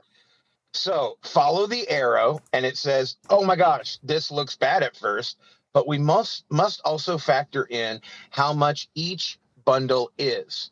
So comparing the 10 choice token turn in versus the 100 choice token turn in from and that's the difference between the small and the big. You can see M89 small and big, M93 small and big.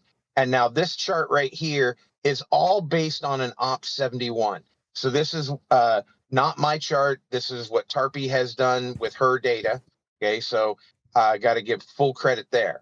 But if you look at it, if we just look at the par steel and the ore, the first couple of rows there, you can see that M89 big for 100 choice tokens is 712,000 Sigma par steel. But in M93 this month, it's 1.5 million par steel. So that's an increase of, yes. So if you look at how much you're going to get per token, okay, if you're looking at how much you're going to get per token, you're going to get more with the M93 numbers, okay?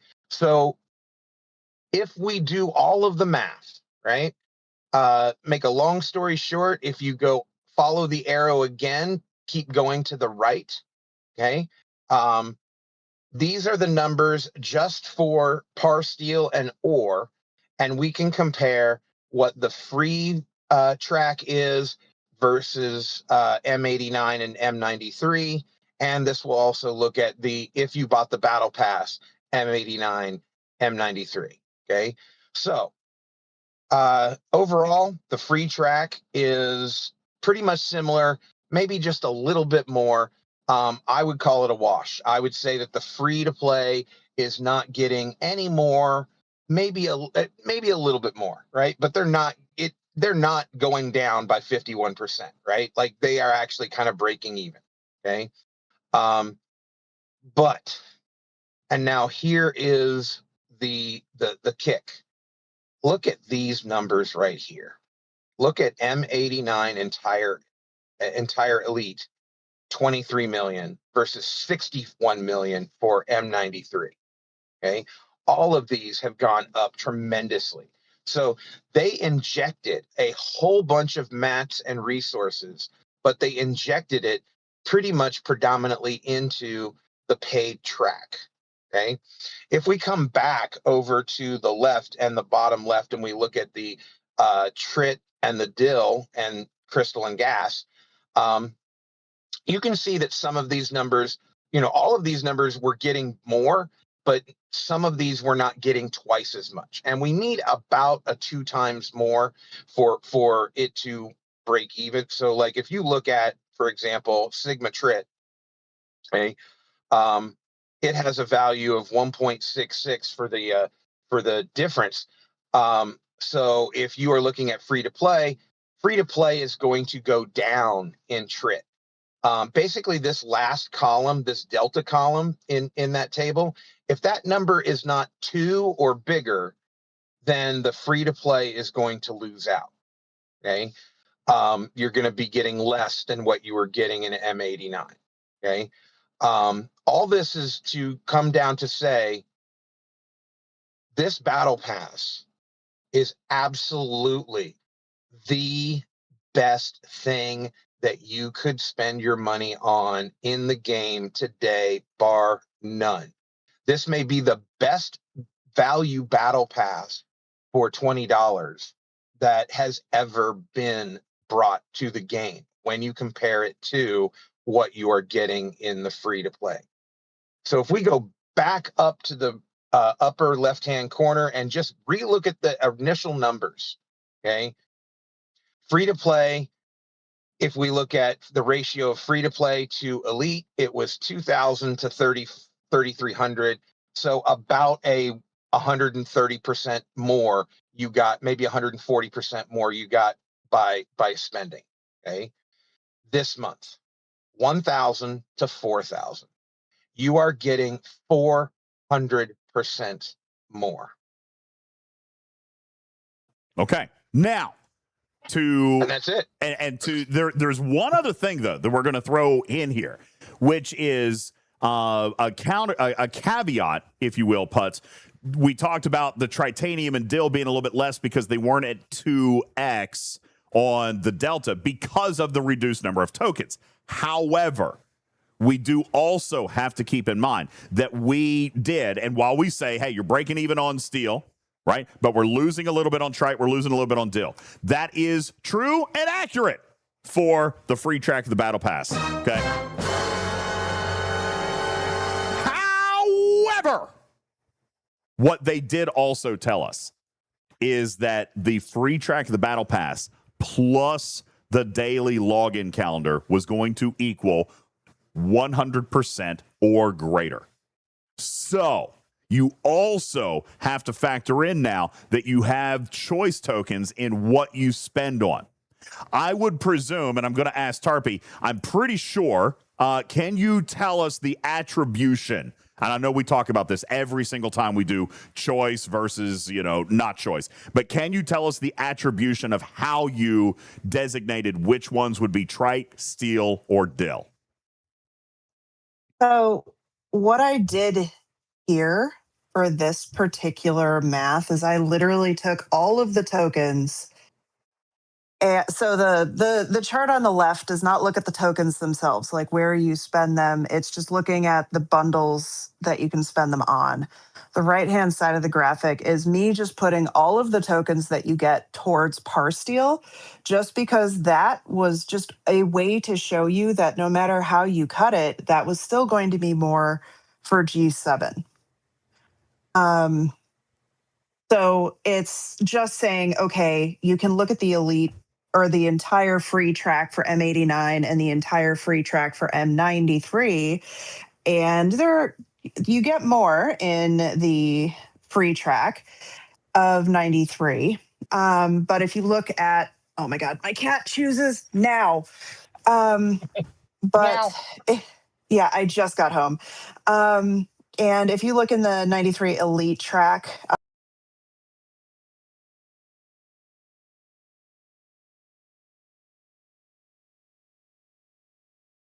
way more.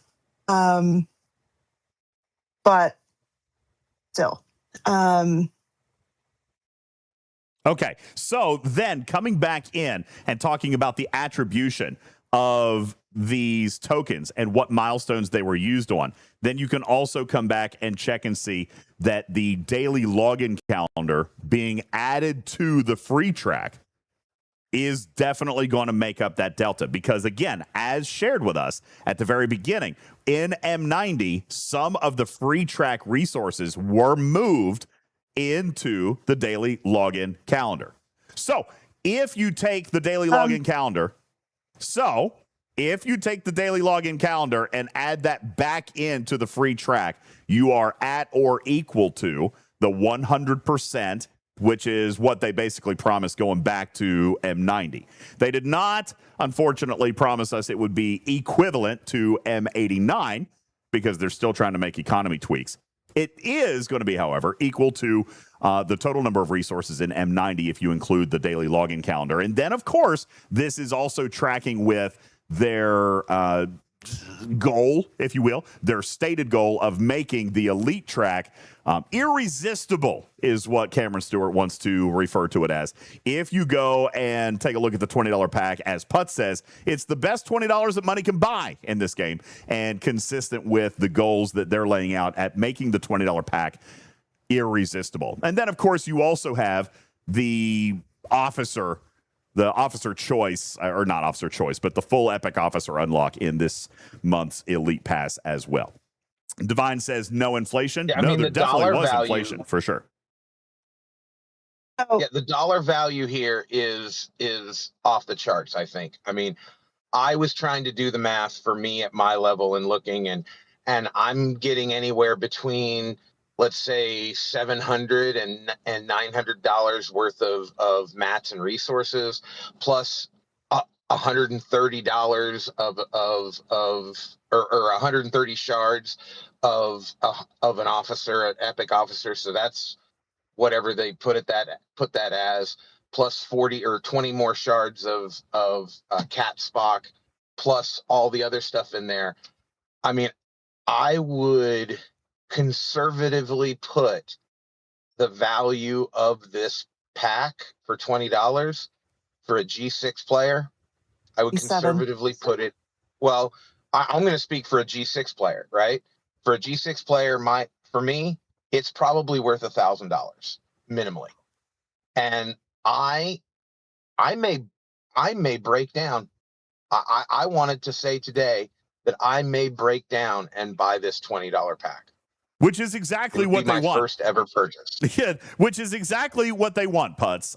Making the $20 pack irresistible and making it a no-brainer. Those are the quotes used by SVP Cameron Stewart when referring to the Battle Pass and how the Battle Pass is going to continue to evolve. And again, for those players looking at the comparisons, don't forget to add in your daily login calendar. So even with the reduced number of tokens, the inflation from the bundles plus the daily login calendar does still equal an increase in the amount of free-to-play resources that you're getting from the free-to-play track and the daily login calendar, and then compounding on top of that with the elite $20 pass. Thank you very much to Professors Tarpitude and Putz for presenting your Battle Pass math. I'm UltimatDJz. This is Teaching Trek. Like, subscribe, leave your comments, questions down below. Do you want to know what it looks like for your ops? Leave the questions down below, and we'll be happy to try to come back and answer those. Like, subscribe, click on the bell so you know when more content comes. Share with your teammates. We appreciate you all here at Teaching Trek. I'm DJz, your friendly neighborhood cat person, saying meow for now. Love you, minute. Catch you on the next one. Bye, everybody. And boom, we out. Look at that. Now, hi, Shannon. Hello. So, Coder says, thanks, man. Yeah, no, it's actually, it's a good thing. And I like the fact that Putz brings up the looking and focusing at the $20 track. My big thing that I wanted to come back and focus on to really kind of hone in here is this sentence that we've got here at the bottom. The free track is similar in payout to before with a little bit of inflation. Very little, okay, but a little bit there. This is the free track alone, okay? The elite track, designed to be irresistible, has drastic increase in payout, and that's all fantastic. But the free track, this payout is before incorporating the daily login calendar, and you can't see it because I've got the logo up. These numbers are before incorporating the daily login calendar. So you get your inflation there automatically out of the free track. Anything and everything that comes out of your daily login calendar is additional inflation for the free-to-play. And that is actually a very stout across-the-board injection of resources and materials. And then, of course, as MJ puts, the numbers looking sexy. On top of all of that, actually, then you just get to choose what it is that you want.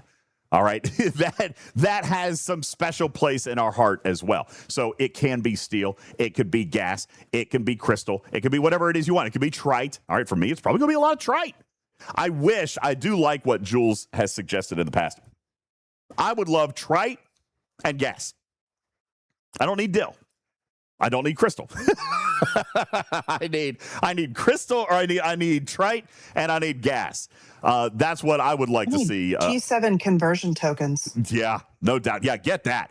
1218 says having choice back is absolutely great. Samo agreeing. I need tritanium. I need gas. That's the thing right now. So, but nonetheless, this is overall a drastic improvement to what we had even last month, and overall an improvement from M89, which is fantastic. Schwift says, I thought the free-to-play plus daily login calendar equaled what free-to-play was before we got the new daily login.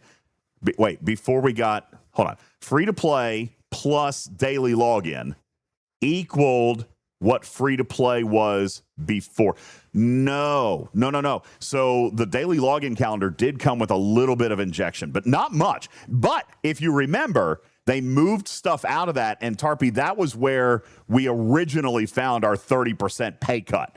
They had basically moved roughly 30% into the daily login calendar. So, Swift, it wasn't a reduction. It was, I mean, it kind of was. Before the daily login calendar, it was a 70% reduction. After they added back in the daily login calendar, it got you back to 30% reduction. That's right. And then we fussed that, taking choice away shouldn't have had a penalty. As a matter of fact, it should have been the opposite, because we've normally experienced a choice tax when we get choice, but not when we lose that. So yeah, it was still 30% down. But now, that reduction, by the way, Swift, happened in M90. And if you'll look at the chart, this math is actually comparing to M89, which they did on purpose. They compared it to M89 because that was the last month of choice. So if we were looking at choice, we're calling that the 100%, because in M90, that's when we took the 30% pay cut. So for us to accurately compare apples to apples, Tarpy did the exact right thing by comparing it to M89, which was the last time we had choice tokens.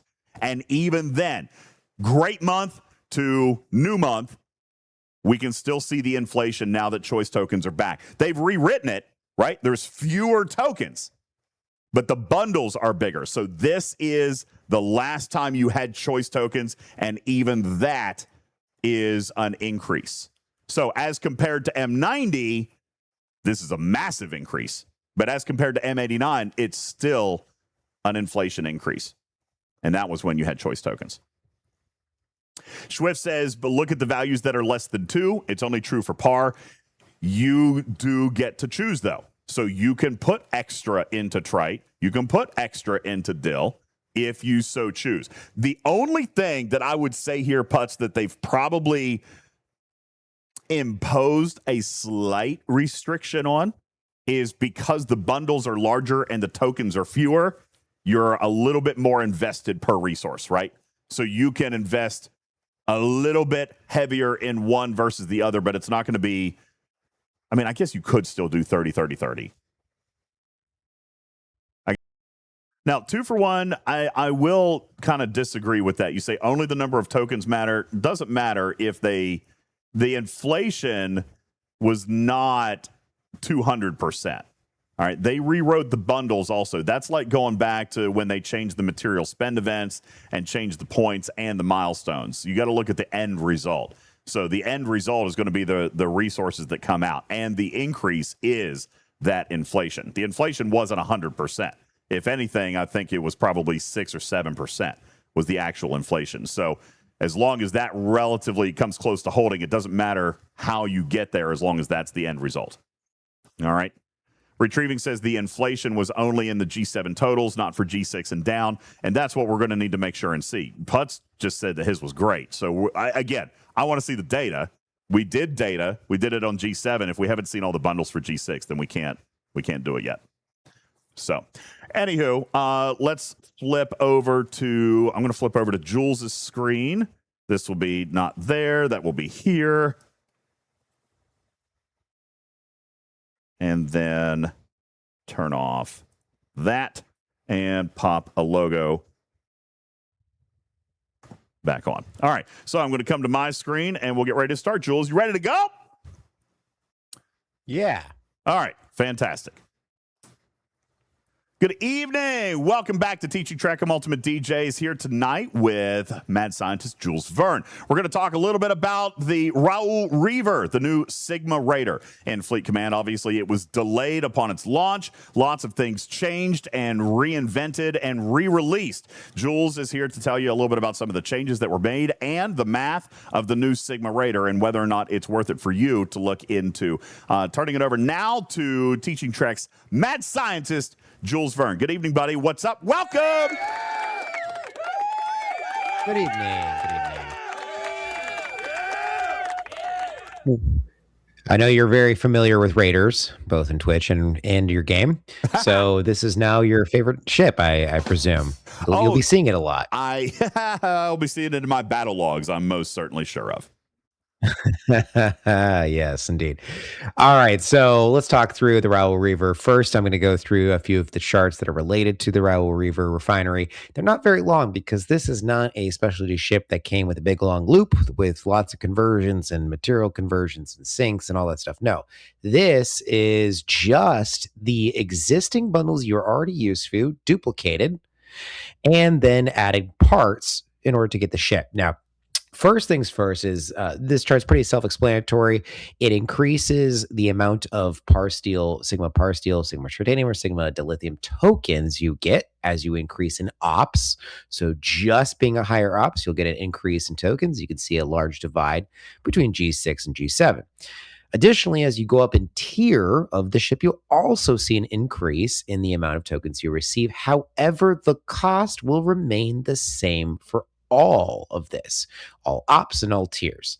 What that means is the higher ops you go and the higher tier you go, the better the ratio. And just to kind of give a graphical show what that means, I'm just going to show this little graph here. How much percent better are these bundles?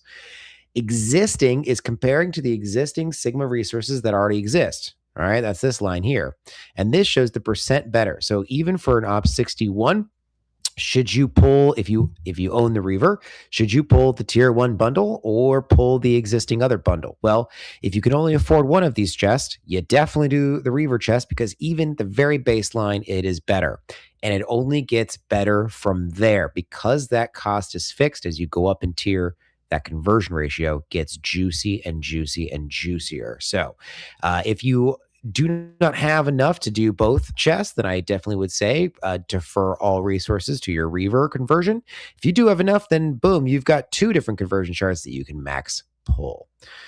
And here is your charts for Tritanium and lithium. This is all within our ops progression spreadsheet. So if you're looking for where this is, it's there. Moving on, we've also got our timetable for how long it's going to take to max this. One thing I will note is currently at max, it's about 500 days. It's hard pressed for me to say that this is standard because the last 3 or 4 ship releases have been above 800 days at launch. So this is faster than that. It's not the fastest ship we've seen. And of course, it's going to depend on how much tier 1 resource you actually have in your account to convert. So there is additionally a calculator in here. We're not going to get too far into it. This is an additional calculator here based on your pulls and your ops. This will tell you how long it's going to take to get to your tier. So if you're interested in calculators, go ahead and make a copy of this spreadsheet. Moving back over, got a couple of other things here. Here are the base figures. And this was one of the things that actually increased that we can publicly talk about, because they did actually release a blog post that showed the old values. And we said, this is not going to make a big impact. Like anyone in the first 7 tiers of this ship, it's really going to be meaningless as a raider. Why would we ever use it? Maybe we just use it for the refinery. And it's not going to be until tier 8 or G7 where it actually starts making an impact on the base and getting a meaningful amount. And what is meaningful to a G7 player is different than to a G6. So we kind of pushed back on this. They held the release of the ship. We made some adjustments to the values. And what they actually did was match the Amalgam bonus for bonus. So it starts at tier 1 with a 0.01%. And it ends at 0.1%, exactly the same as the Amalgam. So if you remember the Amalgam at launch, there's been some buff since then. If you remember the Amalgam at launch, this is the exact same type of mechanic with the exact same bonuses. One of the other things that was a hot topic, DJs, was the cargo size. Now, I'm going to ask you a question. Why is the cargo size so small? The cargo size is small because all of the power of this ship is coming out of the actual ability. And one of the ways that you control the amount of damage that it can do on a punch down target would be to create a small cargo. The Amalgam was a very similar way in which the power actually came from tiering up the ship with the ship ability. Indeed. And, even with a highly sized amalgam with lots of cargo officers, you were able to get 60, 80 million cargo capacity. Well, people were holding tier 1 resources, not in the millions, but in the billions and trillions, and even maybe in the quadrillions. So that was still not really worth it, or still not really a valuable amount of cargo. The bonus was really where it's at. And they kind of tuned this cargo to be similar. People aren't holding millions and billions of Sigma resources. They're holding, tens of thousands, maybe a few million, especially in G6. So to have a ship that can one scoop because a cargo size is so large was a bad move. So we kept the cargo size short, and they've even disabled any buffs. That's fleet commanders, that's bonuses, that's officers, that's everything. There is no buffs that will actually affect the cargo capacity of this ship in rating capacity. So this is it. The cargo you see here is the cargo that there is. And that is, I think, a good thing, because as you say, a G7 can't just punch down and single scoop, take everything that a G6 has available to them. Lastly, this is only available for the launch month, 30 days from the launch of the ship. There is some tier up gifts. We're very used to tier up gifts. The key thing here is that these will only be available for launch month. So for most players, you may get the tier 2 one within those 30 days, but more than likely, a lot of these are going to be your pay only bonuses for getting up to those certain tiers. All right, so now we get into the mathy math. What does it actually do as a rater? So I've got a couple of things to kind of show you here. First is a sample scoop, right? So this is just taking a look at an average base, a base that may get rated often. Do these numbers look familiar to you, DJs, or have you already been rated? I can't actually tell that there is absolutely any difference between that account and mine. As Jules, those are weird. Indeed my fantastic actual numbers. So Jonathan Ingram, if you're listening right now, this is what we're looking at if you would happen to scoop DJz's base. Now, at the time of this taping, the sample distribution just below this number is a 10-to-1 ratio. Now, the Reaver currently, even though its ability says 10-to-1, isn't pulling that ratio right now. We do know that will be fixed. So just as we are being clear here, that will be fixed, and it will go back to a 10-to-1 ratio. So you can see here the sample scoops you would get by type. Currently, the total first scoop amount is that total amount you would get of all resources. That's still accurate. So time to drain, time to goal, all of that is still being factored properly, and we can use those as correct numbers. So looking at the sample scoop size, you can see that it increases as you go up in tier. And here's your ops locks next to those tier to kind of show you what that looks like. So it's a nice smooth curve. You're still going to get a valuable scoop even at tier 1, but you can see at tier 15, you're really starting to pull quite a bit of Tritanium. This still may not be very exciting to you. So what is exciting to you? What would be an amount that would be exciting to you? Let's take a look at Jonathan Ingram still rating DJz's base, and we can say, hey, the big question here is time to drain, right?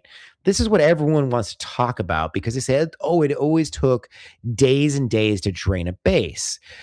That's not really changing. I mean, even the Amalgam, because of how the bonus worked, it still took a significant amount of time to fully drain the base. But it was a lot faster to get a meaningful amount out of that base. And that's kind of the two different levers I want to compare here, right? We've got time to drain. Yeah, it's going to take 13 hours of constant rating to drain DJz's base. That's probably not going to happen. What is probably going to happen is maybe 2 hours of rating. And what is that going to give? Or even an hour rating. So I put in here a value of 5 million Sigma Tritanium. That's a healthy amount of Sigma Tritanium, probably enough for a couple of components on Ingram's Vengeance, or maybe a one component on Ingram's G7 Uncommon ship. So here you go. It's only going to take 2 hours of rating DJz's base as it stands right now to get one component. I think that's a valuable amount. What do you think, DJz? Is that a valuable amount for you to lose? That we just did that math earlier. That's about $100 worth of Tritanium, or 0.1% of what you could find in an active dev account. Yeah, we will put those numbers in. But the other chart that actually I'll show you what that does. It breaks my calculator because it just doesn't know what to do with that much that many decibels. Just get rid of a lot of those numbers. Throwing that out there. Moving on. So, and I think that the last thing here is this is actually a calculator specifically for me. And I'm going to zoom in quite a bit here because I don't like rating. I find it incredibly boring to raid. And I will raid for the sake of my alliance, for my server, for retribution, for maybe they have enough and I can get some good amount from the bonus value. But I do not like raiding. No, Sam. No, I do not. So I'm probably max going to spend 1 hour of consistent raiding in a day. And that's it. So what is my yield of that 1 hour rating? I'm going to do a couple months a year and, or for, a couple times a month.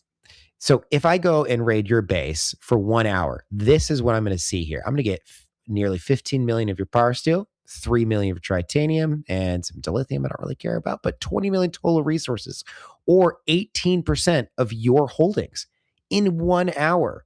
So I think that this is an impactful amount. You're going to be able to get quite a bit and a usable amount. 3 million is usable immediately for me on my ships. I want that. I'm craving that. Even the power steel, I'm still choked on power steel. I can have more station progression and more ops progression. And that is my main focus in this game if I can take some of your power steel. So this is what we're looking at here. This is still the same rating mechanic overall of how to take over someone's base, how to find a large base with lots of holdings on there and take it over and really get a meaningful amount and even a short amount of rating. So there you go. There's your math. You got a sample scoop, rating time calculator, and how much it's going to take you to get to drain, how many times it's going to take you to get to your goal amount, and 1 hour of rating and how much that yields. And of course, you can go in here, make a copy of the spreadsheet for yourself, and you can kind of input some of those values. Here's the next thing I wanted to bring up, and I actually do not know the author. I've been trying to find who the author is of this very useful resource. So if anyone knows who the author is, please let me know so I can say thank you to them for creating this wonderful tool. It's called dataflash.space. It's a raid calculator. It actually existed for the Amalgam before, and they've actually added in the Raoul Reaver. So super exciting. And the reason why I bring this up is I wanted to compare. This is actually a tip from Tarpy. What is the balance between draining all of DJ's tier 1 resources and then hitting it with the G6 miner to drain it faster? So while I am naming some pros and cons, I'd like you to go in your base and find out what's your total amount of tier 1 resources so that we can kind of use that as our baseline here. Well, I have 565 trillion steel. I have 15.8 trillion tritanium and a measly 2.7 trillion dilithium. So we're going to round that up to 600 trillion. I'm going to try to drain yes for 600 trillion. Okay. So here, what we can look at here is total flights until, and this is a side-by-side comparison. I've already put in your Sigma resources. Actually, this is desperately low. You had 29,200. Not that I memorized what you have in your base. Don't worry about it. It's totally fine. Everything's fine. I've side-by-side comparison between your Amalgam and the Raoul Reaver. How long will it take me to empty your base with the Amalgam? 420 hits. Or about how that seems really low. Wait, what? No, that can't be right. 20 hits. Cut! That seems really low. Oh, cut! Base cargo. Hold on. Yeah, this is not supposed to be billion. Yeah, base cargo is not that big. It's probably more like 80 million. Okay, there we go. All right. Much better. Okay. So total flights, 10 seconds for flight, whatever. So right now it's going to take me about 6 hours, 6.5 hours to completely drain your resources. And about 6 hours, 38 minutes to get to your Sigma. But if I started with a Reaver, to drain all of your Sigma would take about 6 hours. So here's the trade-off. Do I use the Amalgam to take all of your tier 1 resource and then go into your Sigma and drain it with about the same amount of time that will take to just drain your Sigma? And I think this is a really interesting trade-off here. The pros for doing it that way is you can accumulate all of the tier 1 resources that you need to fuel the refinery. Because let's not forget, that refinery pays out in Sigma day after day. In fact, like, I'll go back to the calculator here in a minute, but like, it pays a good amount over time, and that can really accumulate more than probably rating itself. However, one of the cons is you may get online and shield within that 6 hours and 38 minutes, and then I have 0 Sigma rated from you. So that's a big trade-off there. It could be faster depending on how much your base resources are.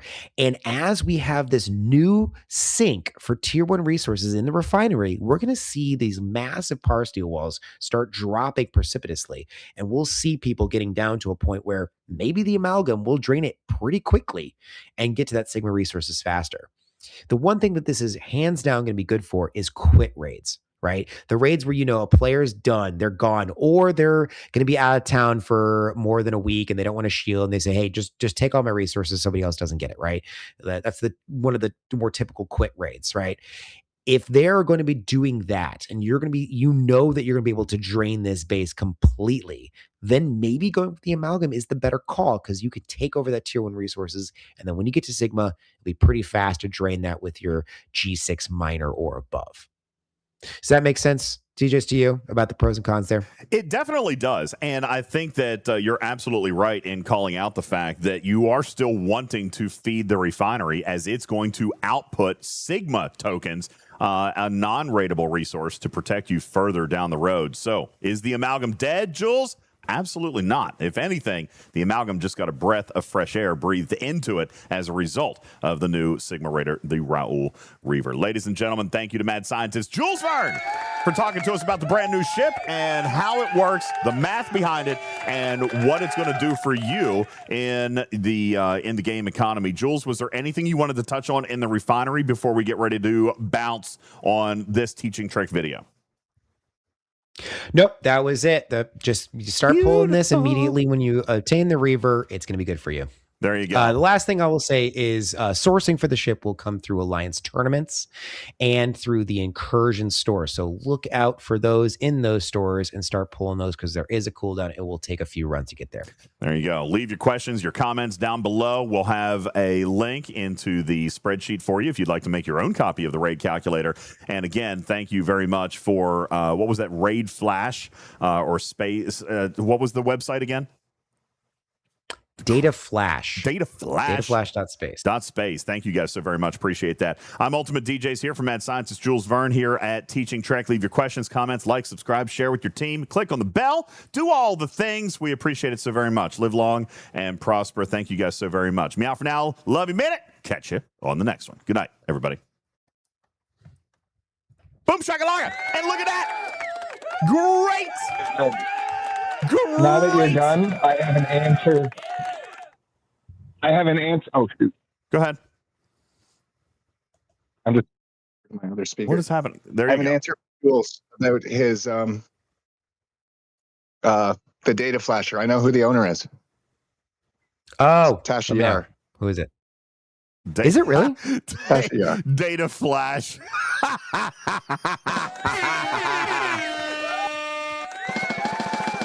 All right, I get it. That's a pretty good card. I did it really hard, biting my tongue there for 2 minutes. Thanks. Oh, that hurt. Shut the hell up, Karkin. All right, fantastic. Listen, that is good. And that, I think, is going to about wrap up our show. Jose has a question. Jules, what ops will the blueprints be available at? It's going to be 61. It's going to be 61. You're talking about in Alliance tournaments and incursions. Yeah, it'll be ops 61 for that. Shannon has a question in chat, which probably is not relevant to anything that we're discussing here, but I'll humor her. Jose also says, what if you have two ships rating. Alternatively, that's kind of what Jules was kind of talking about, the double fist method right there. All right, you got the Amalgam and the Reaver going at the same time, so for sure. Well, what I will say is that what I'm probably going to do is I'm probably going to start with the Reaver. You know, if I was going to do the strategy, I'd probably start with the Reaver for maybe 20 or 30 minutes, because at that point I would have gotten full amount of Sigma resources, and if they haven't been online in that time frame, that's when I'm going to switch to the Amalgam. Yeah, because then you're going to start, because I know, like, okay, I've got some meaning resources. Yeah, you're going to really start pulling. Exactly. I'm happy with what I got. Yeah, exactly. Well, there you go. That is that's what we've got. So I believe that is going to wrap up most of our show notes today. We will come across the panel and across the room and check the chat to see if there's any questions that you guys have as we get ready to wrap up. And but we have pretty much hit our time tonight. Good job, good show. 3.5 hours, but we do have editing to do. Shannon Shannon does have a Star Trek question for you, Jules. Why do Vulcans never wear sunscreen? I'm afraid to actually provide an answer. All right, but Jules, do you have an answer on why Vulcans never wear sunscreen? I do not. I don't either. Although I think I'm going to love this. I am actually afraid that no one is going to love this. I'm afraid that this is a complete waste of time right here from Shannon. Okay, but we're going to find out. Shannon, what's your punchline? What is it? Don't leave the good people waiting. Don't leave the good people waiting. Play Star Trek Fleet Command. Lost in also what is a waste of time. Lost in also asking the question, Jules Verne, what's the best thing about dating a stormtrooper? Oh God, they walk out on you? I don't know. There's multiple of them. I don't know. All right, you guys. What? It is highly illogical to burn. What? It's not even a good joke. What is wrong with no? I'm so disappointed. I was really looking forward to that. What a terrible joke. Where's the boo button? I've got the boo button right here. I get it. You're gonna have to Google a better Star Trek joke next time.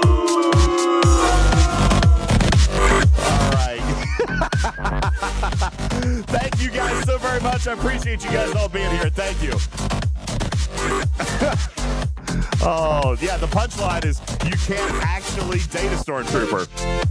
They always miss their shot. I like that one.